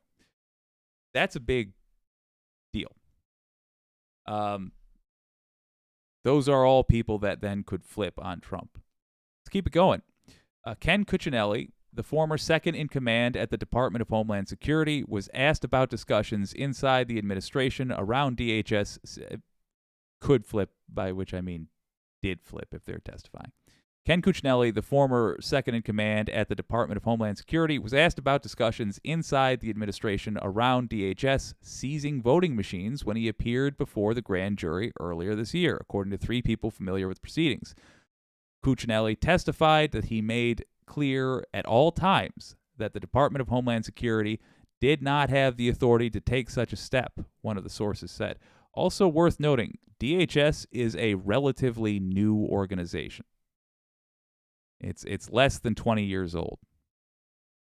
So somebody with aspirations to be a dictator might see it as something that could be used in such a way. Cuccinelli's former boss at DHS, ex-acting secretary Chad Wolf, oh right, the era of the acting fellas, met with justice prosecutors and FBI officials earlier this year after receiving a grand jury subpoena from special counsel Jack Smith's team, according to Wolf's lawyer, John Cole. Wolf told prosecutors that after the 2020 election, he was asked by White House officials if DHS had legal authority to seize voting machines, and each time he said no, Cole told CNN. All right, so not only did that corrupt-ass idea enter Donald Trump's head, he had to be told multiple times that he could not seize voting machines. How hard he asked may result in additional charges. Remember, we've been saying for a while, there were 56 crimes that Trump was thought to have committed. These are only the things we know about publicly. I fully expect that there will be people whose whole career in the near future is going to be around studying all of the crimes the Trump administration did in just 4 years. Because we are going to need to unwrap that with the speed at which our legal system works. We're going to need to unwrap that over such a long amount of time that it's going to take a career's length of time. So we're going to have people that are just specialists in Trump administration crimes. Or so I believe. Details about the secret grand jury testimony and closed-door interviews, neither of which have been previously reported, illustrate how special counsel Smith and his prosecutors are looking at the various ways Trump tried to overturn his electoral loss, despite some of his top officials advising him against the ideas. Now, some of those same officials, including Wolf, Cuccinelli, and O'Brien, as well as others who have so far refused to testify, may have to return to the grand jury in Washington, D.C. to provide additional testimony after a series of pivotal court rulings that were revealed in recent weeks rejected Trump's claims of executive privilege. It is an embarrassment that it took this long to get those court rulings, and I am glad to see that the courts are speeding things up. Although that said, the reason they're speeding things up is most likely because the prosecutors have found that these crimes were more dire than we originally thought. I'm particularly worried about the documents that are unaccounted for. Without that privilege shield, former officials must answer questions about their interactions and conversations with the former president, including what he was told about the lack of evidence for election fraud and the legal remedies he could pursue. That line of questioning goes to the heart of Smith's challenge in any criminal case he might bring to prove that Trump and his allies pursued their efforts despite knowing their fraud claims were false or their gambits were not lawful. To bring any potential criminal charges, prosecutors would have to overcome Trump's public claim that he believed then and now that fraud really did cost him the election. One thing that's important to note, you don't need to prove. The way this is phrased, I feel, is misleading. You don't need to prove that Trump in his heart of hearts believed something. You need to prove that a reasonable person, given the information Trump was given, wouldn't believe what Trump says he believes, which I think is going to be very easy to do. A lot of hay is made over that, but I think you're going to have experts who told Trump that this stuff was illegal, going on the stand, saying what their expertise is, which will be impressive, and then saying, yeah, I told him this ain't legal. And then he did it anyway. There's lots of ways you can show that, in quotes, but certainly one of them is that they were told by people who knew what they were talking about, the experts, that there was no basis to take the actions, said Andrew Nody, an election law attorney who previously served in the U.S. Attorney's Office in Washington, D.C., and at the Federal Elections Commission's General Counsel's Office. I would not want to be a defense lawyer trying to argue, well, yes, my client was told that, but he never really believed it, Nody said. Drafting executive orders inside the Trump White House after the 2020 election, the push to seize voting machines eventually led, oh my God, to executive orders being drafted in mid-December of that year directing the military and Department of Homeland Security to carry out the task despite Wolf and Cuccinelli telling Trump and his allies their agency did not have authority to do so, and that is a crime. What we have just read, if that reporting is true, that is a crime. That would be the only crime you need to prove to ensure that Trump is put in a federal prison. And according to this reporting, they have the experts that told Trump this, and if they have a copy of the executive order being drafted, wait a minute. Drafted, was it sent, was it signed, directing the military and Department of Homeland Security to carry out the task despite, okay, I withdraw that. Inside the Trump White House, the push to seize voting machines eventually led to, okay, so they were not issued, I suppose. Those orders, which cited debunked claims about voting machine, still effed up, voting system irregularities in Michigan and Georgia, were presented to Trump by his former national security advisor Michael Flynn and then lawyer Sidney Powell during a now infamous Oval Office meeting in December 18. Smith's team has asked witnesses about the meeting in front of the grand jury and during closed-door interviews, multiple sources told CNN. Ooh, boy, okay. Among them was O'Brien, who told the January 6th House Select Committee that he was patched into the December 18 meeting by phone after it had already devolved into a screaming match between Flynn, Powell, and White House lawyers, according to a transcript of O'Brien's deposition that was released by the panel. O'Brien told the committee that at some point someone asked him if there was evidence of election fraud and foreign interference in the voting machines. And I said, no, we've looked into that, and there's no evidence of it, O'Brien said. He responded, I was told we didn't have any evidence of any voter machine fraud in the 2020 election. I don't know how many times Trump needs to hear it. Infinite, apparently. When asked about the meeting by federal prosecutors working for Smith, or, just once or twice, but with a lawman threatening to arrest, O'Brien reiterated that he made clear there was no evidence of foreign interference affecting voting machines, according to the source familiar with the matter. O'Brien met with the prosecutors earlier this year after receiving a subpoena from Smith's team and is among the Trump officials who could be called back to discuss conversations with Trump under the judge's recent decision on executive privilege. Former Director of National Intelligence, I was going to scroll down, but this is good, John Ratcliffe, who personally told allies of the former president that there was no evidence of foreign election interference or widespread fraud that would justify taking extreme steps like seizing voting machines, must also testify, the judge decided. A spokesperson for Ratcliffe did not respond to CNN's request for comment. Wolf declined to comment. Ooh.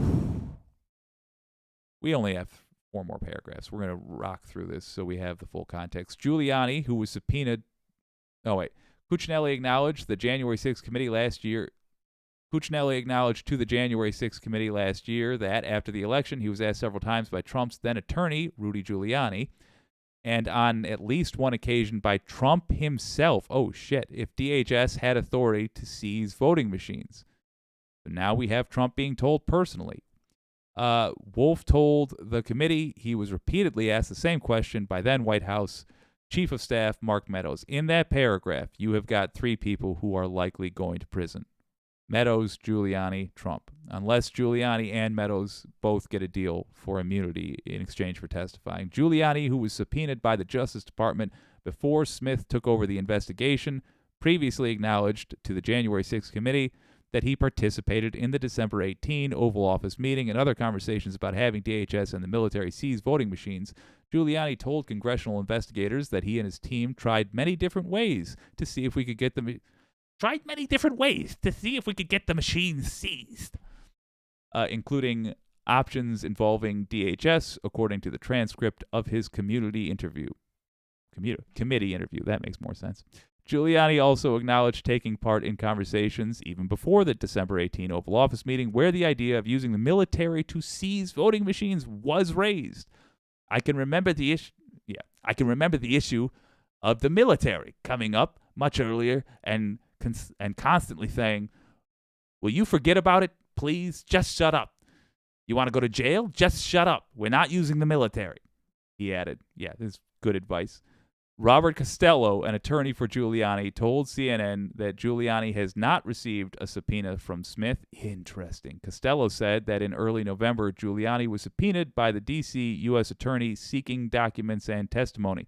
Costello says he told the Justice Department Giuliani couldn't comply with the given deadlines because they were in the middle of disciplinary proceedings at the time.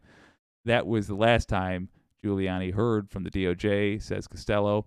"I haven't heard a word since November 2022, Costello told CNN on March 30. I think Giuliani is very much, goddamn it. I think Giuliani is very much, he's got to be expecting to be charged at this point. Right-wingers, you're out there. Come on.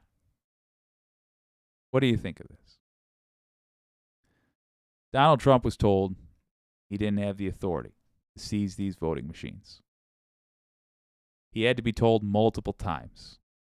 Now, do you think that he truly didn't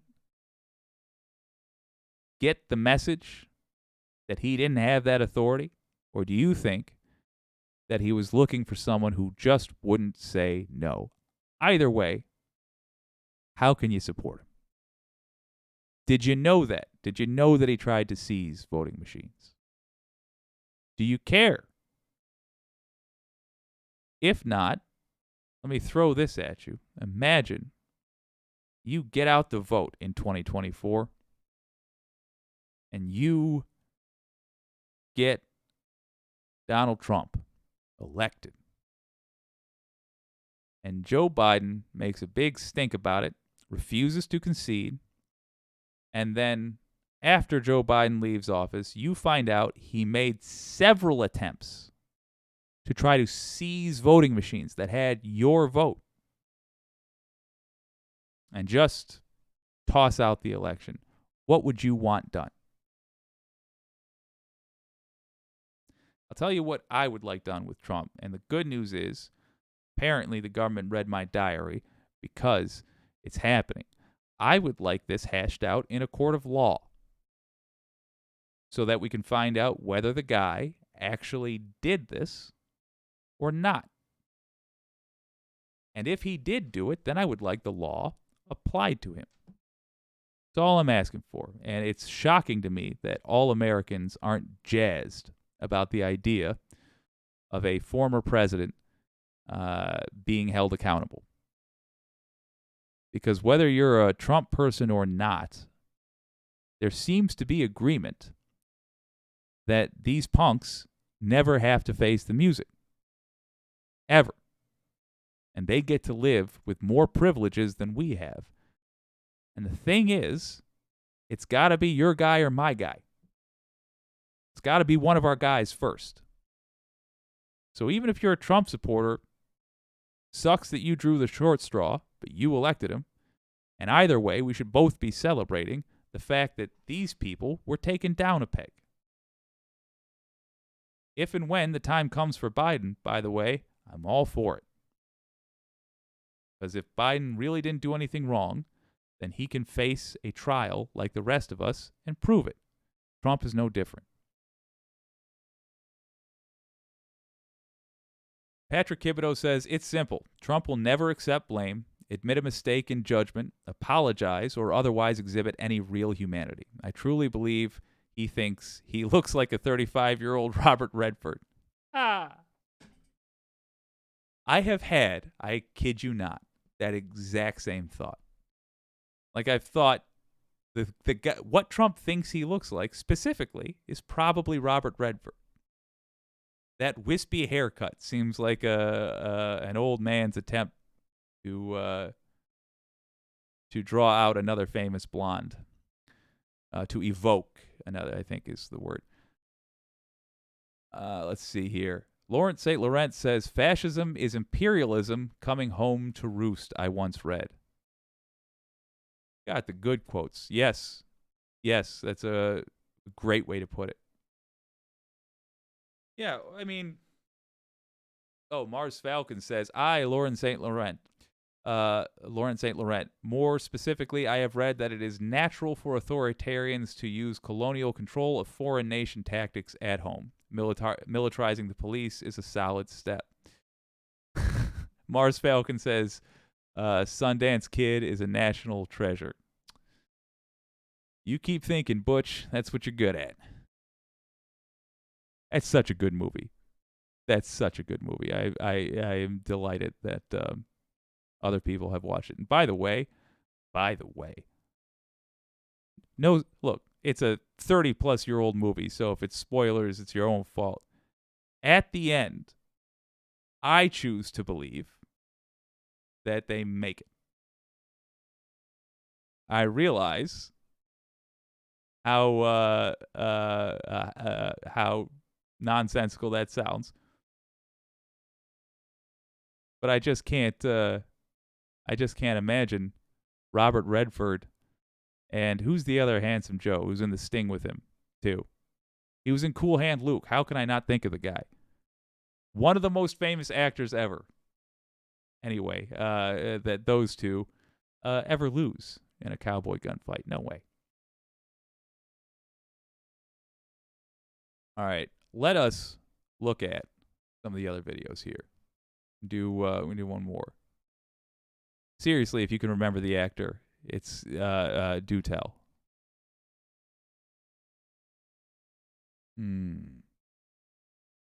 Got a lot of Bowman. A lot of Jamal Bowman. More good stuff from Bowman. Chasing Madge's ass. Interesting. Ooh. All right, so this is from 3 days ago. We got we got NBC. We got Bowman versus Green. I'm down for that.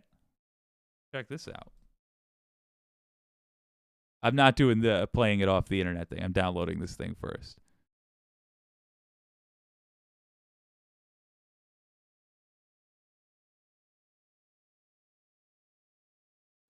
Wireless mics. Paul Newman. Jim Green, thank you. Paul Newman.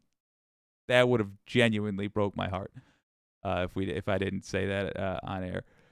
Franny P, good to see you. Yeah, we somehow got talking about Butch Cassidy and the Sundance Kid. If you haven't seen it, you should. It's good. And Wireless Mike says, don't spoil it for me, Jake. Well, I'm sorry. I pooched that already.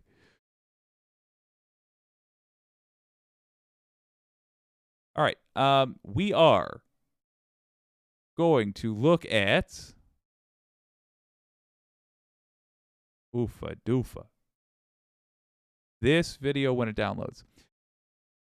Jamal Bowman shouting after Marjorie Taylor Greene's car. I'm just going to play the whole thing for you because it is only 2 minutes. And for the ease of me, I'm going to pause it at the screen for a moment. So we haven't frozen up. I'm just loading the video in a manner that is easier for me to do.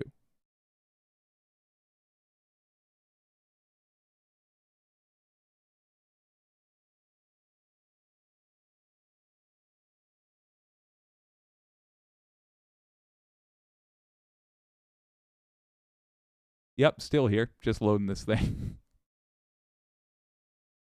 Oh, Christ, did we not do... Oh, there's the... All right, we're doing one more after this, folks. You're getting an extra long Friday Peace Talks. This thing is going to be...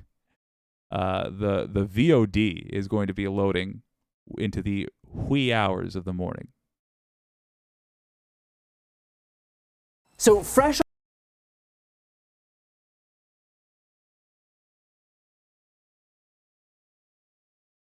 All right.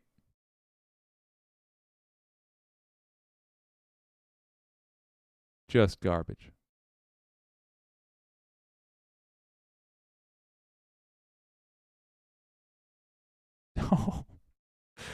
Oh, we're just playing. Of her national CBS interview, Marjorie Taylor Greene has decided to leverage the attention into an attack on Joe Biden. She posted a tweet with the caption, "I'll say it again, Democrats are the party of pedophiles," and included a video purporting to show Joe Biden preying on children. I obviously... That's not even the thing. Oh, folks, I'm sorry. Let's take another whack at this. That's a good one, though.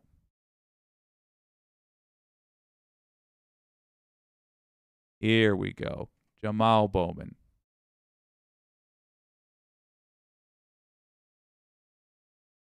Sometimes just gotta crime should be go.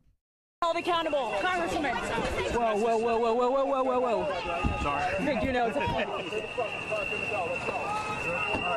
Now let's talk about the truth. Now let's talk about the truth. Get out of here. Get out of here. Get out of here. Get out of here. Now let's talk about the truth. Get her out of here. What inspired that today? Jamal Bowman. What inspired that today, I was Congressman? born and raised in New York City. This is the city that I love. It's a city focused on hard work and love for all people.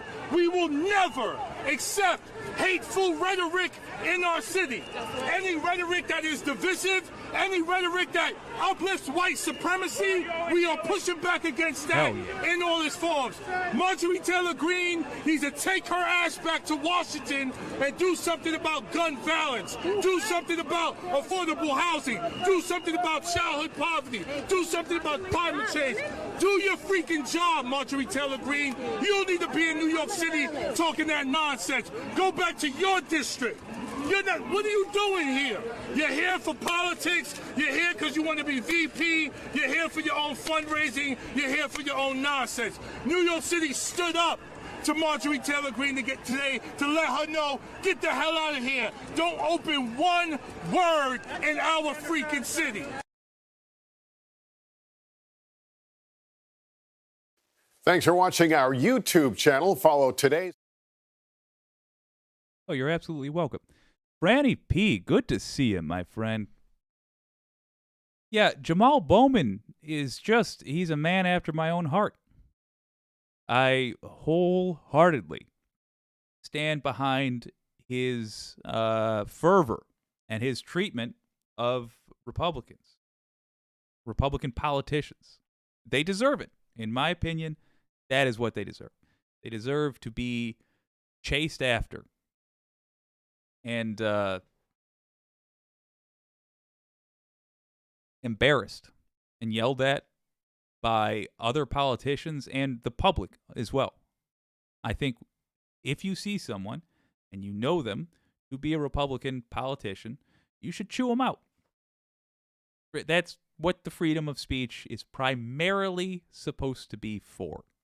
That's why it is there. You should express yourself.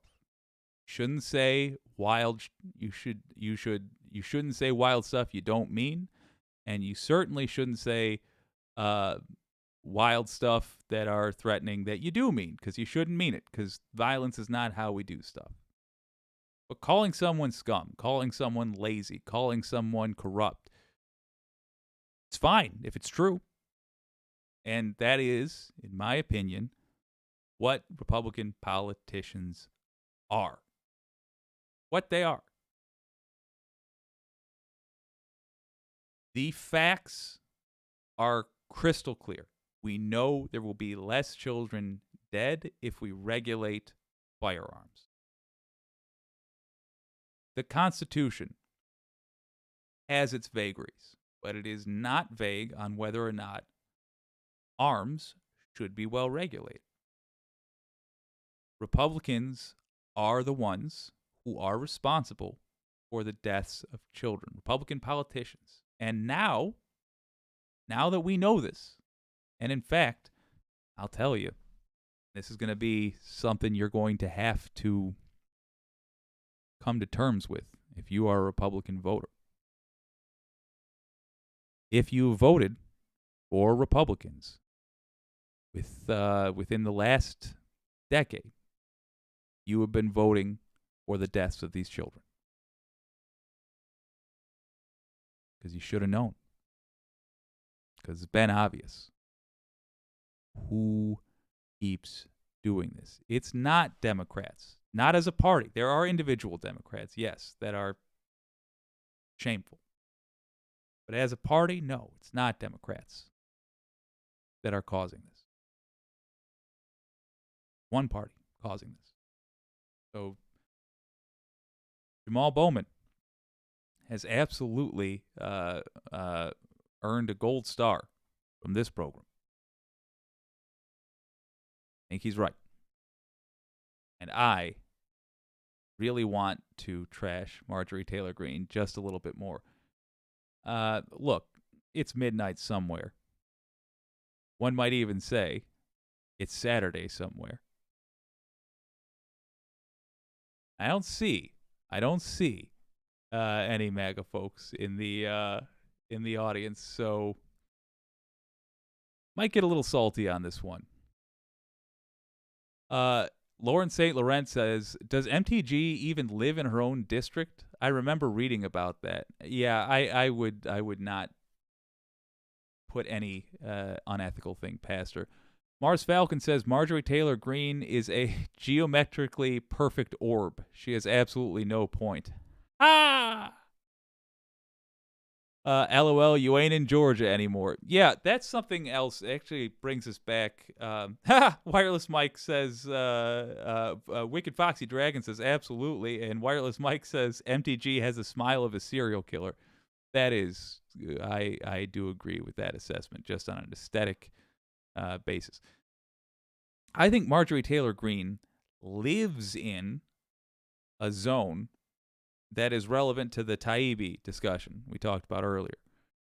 I think Matt Taibbi was a little bit caught off guard by the difficulty of the discussion with Mehdi Hasan. I honestly think he gets so used to these sort of prearranged softball style discussions with people that have a clear agenda, and they've invited him on because he aligns with that agenda, that he was shocked to see that the rest of the world exists, and that the caricatures of people are based off of actual factions that will disagree with him.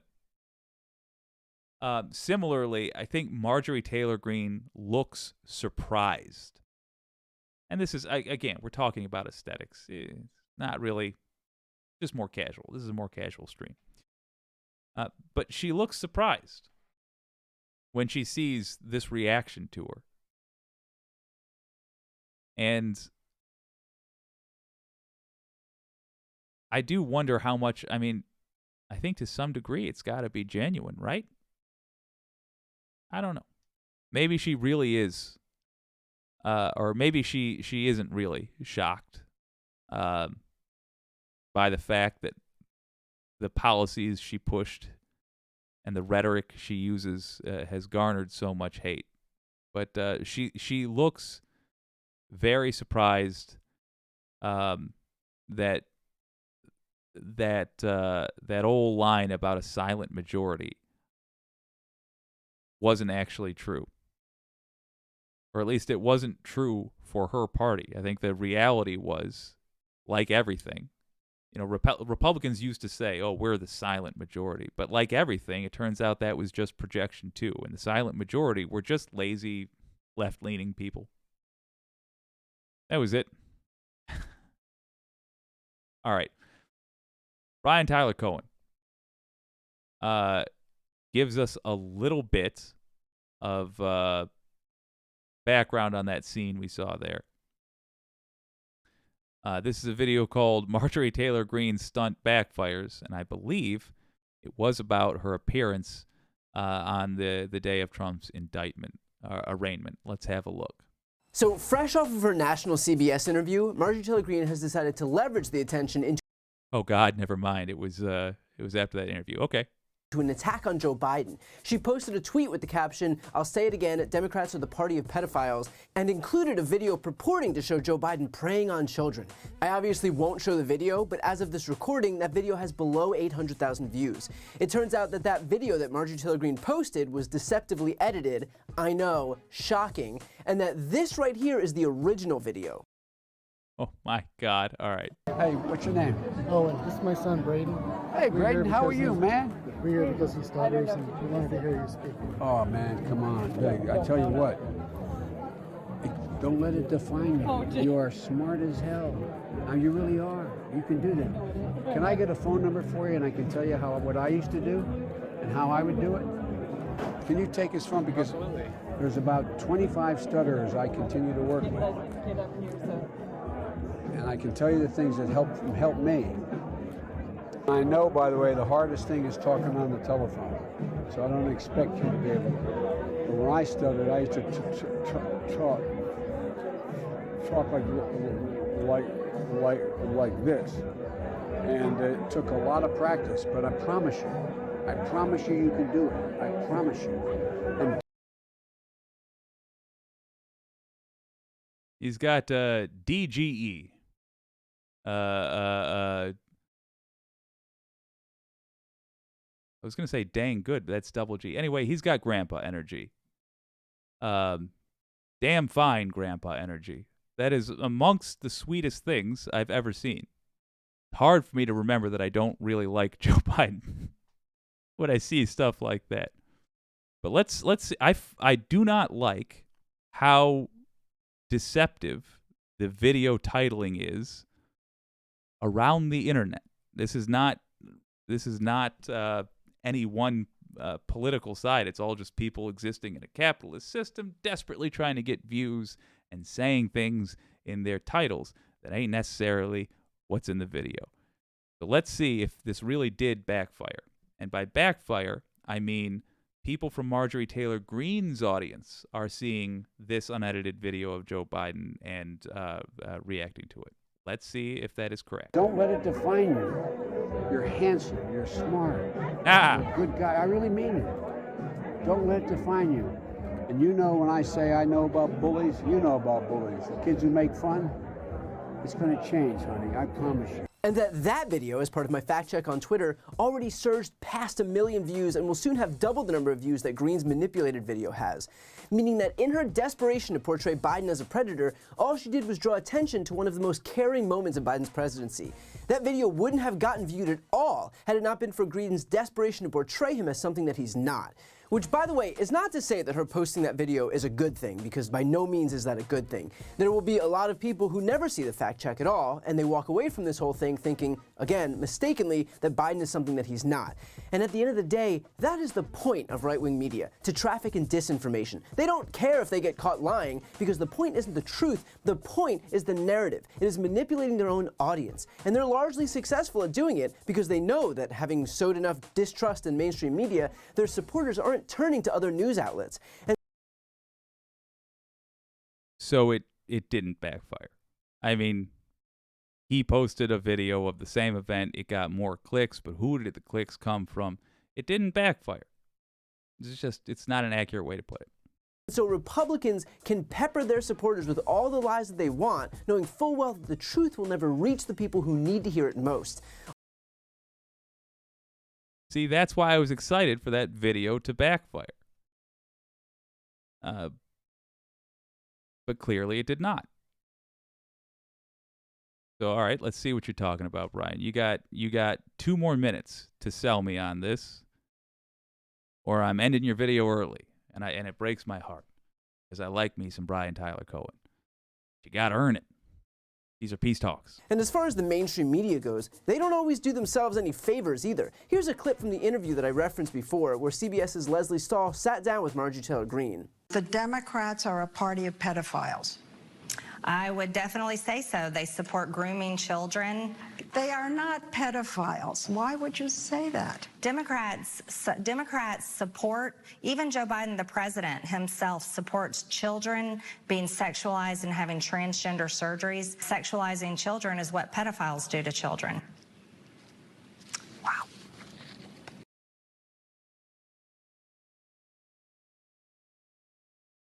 Yeah, that was an embarrassingly bad job. I was not against Leslie Stahl having Marjorie Taylor Greene on,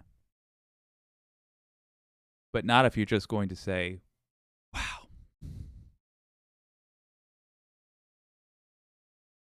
Okay, but... Nope. You have to pause it and address that. She didn't. It was terrible.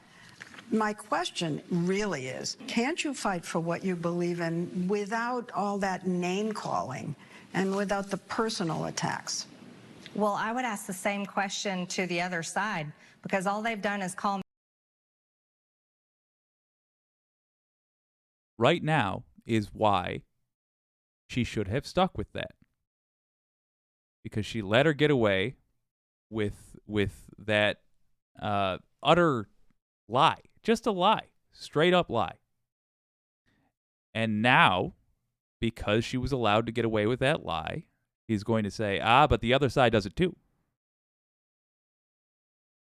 And the whataboutism continues. This was just an embarrassment. I realize this started as a Brian Tyler Cohen thing, but now it's a Leslie Stahl thing.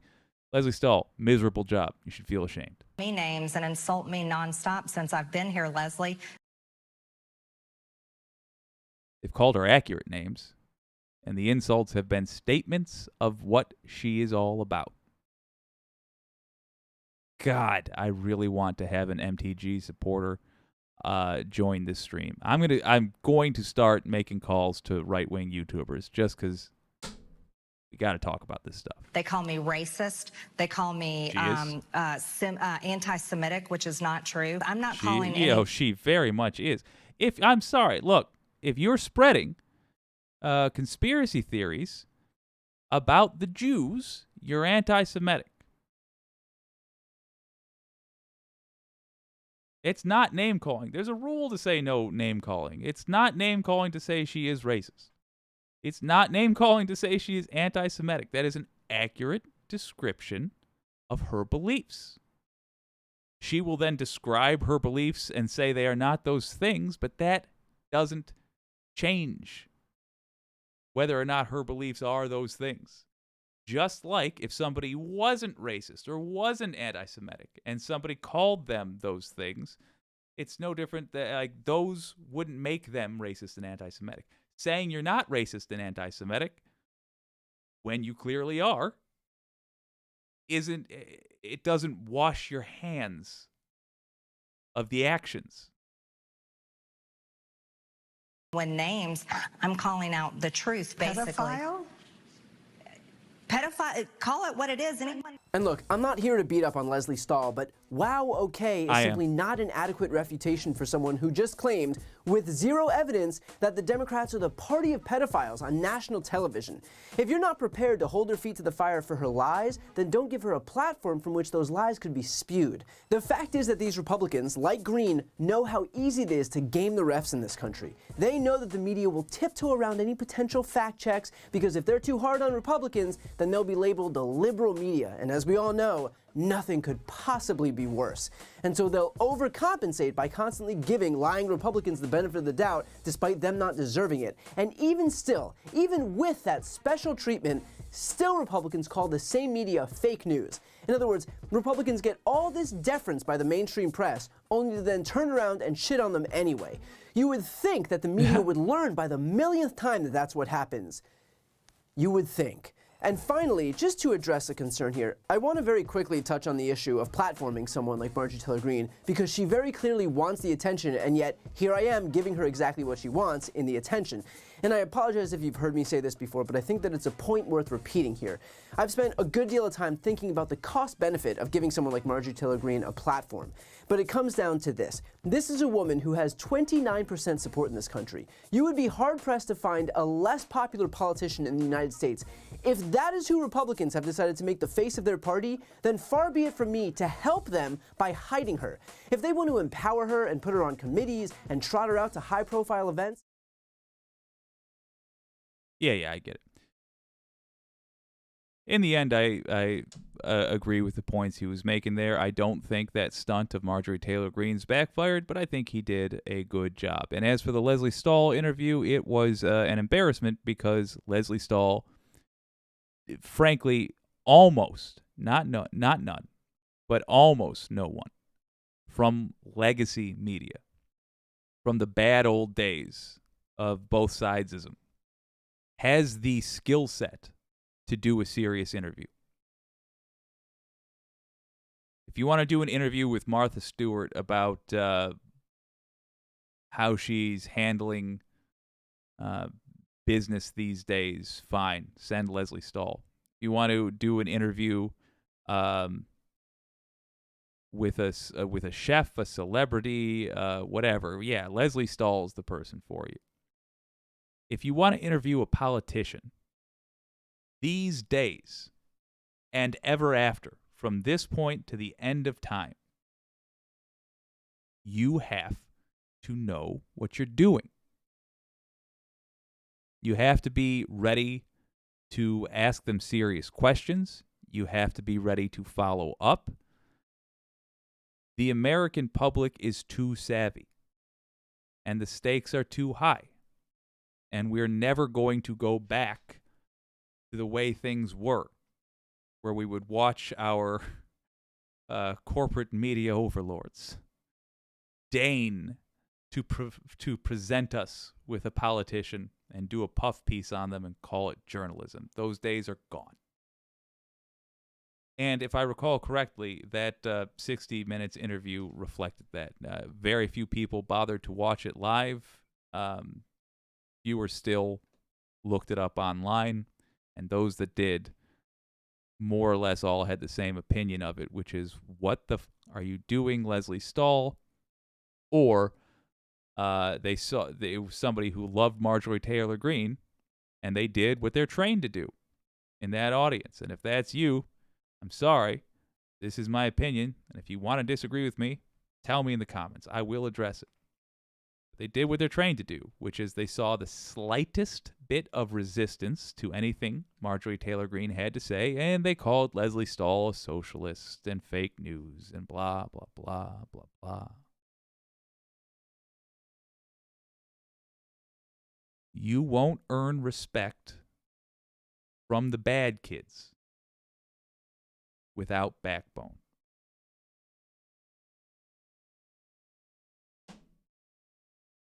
You won't earn their respect.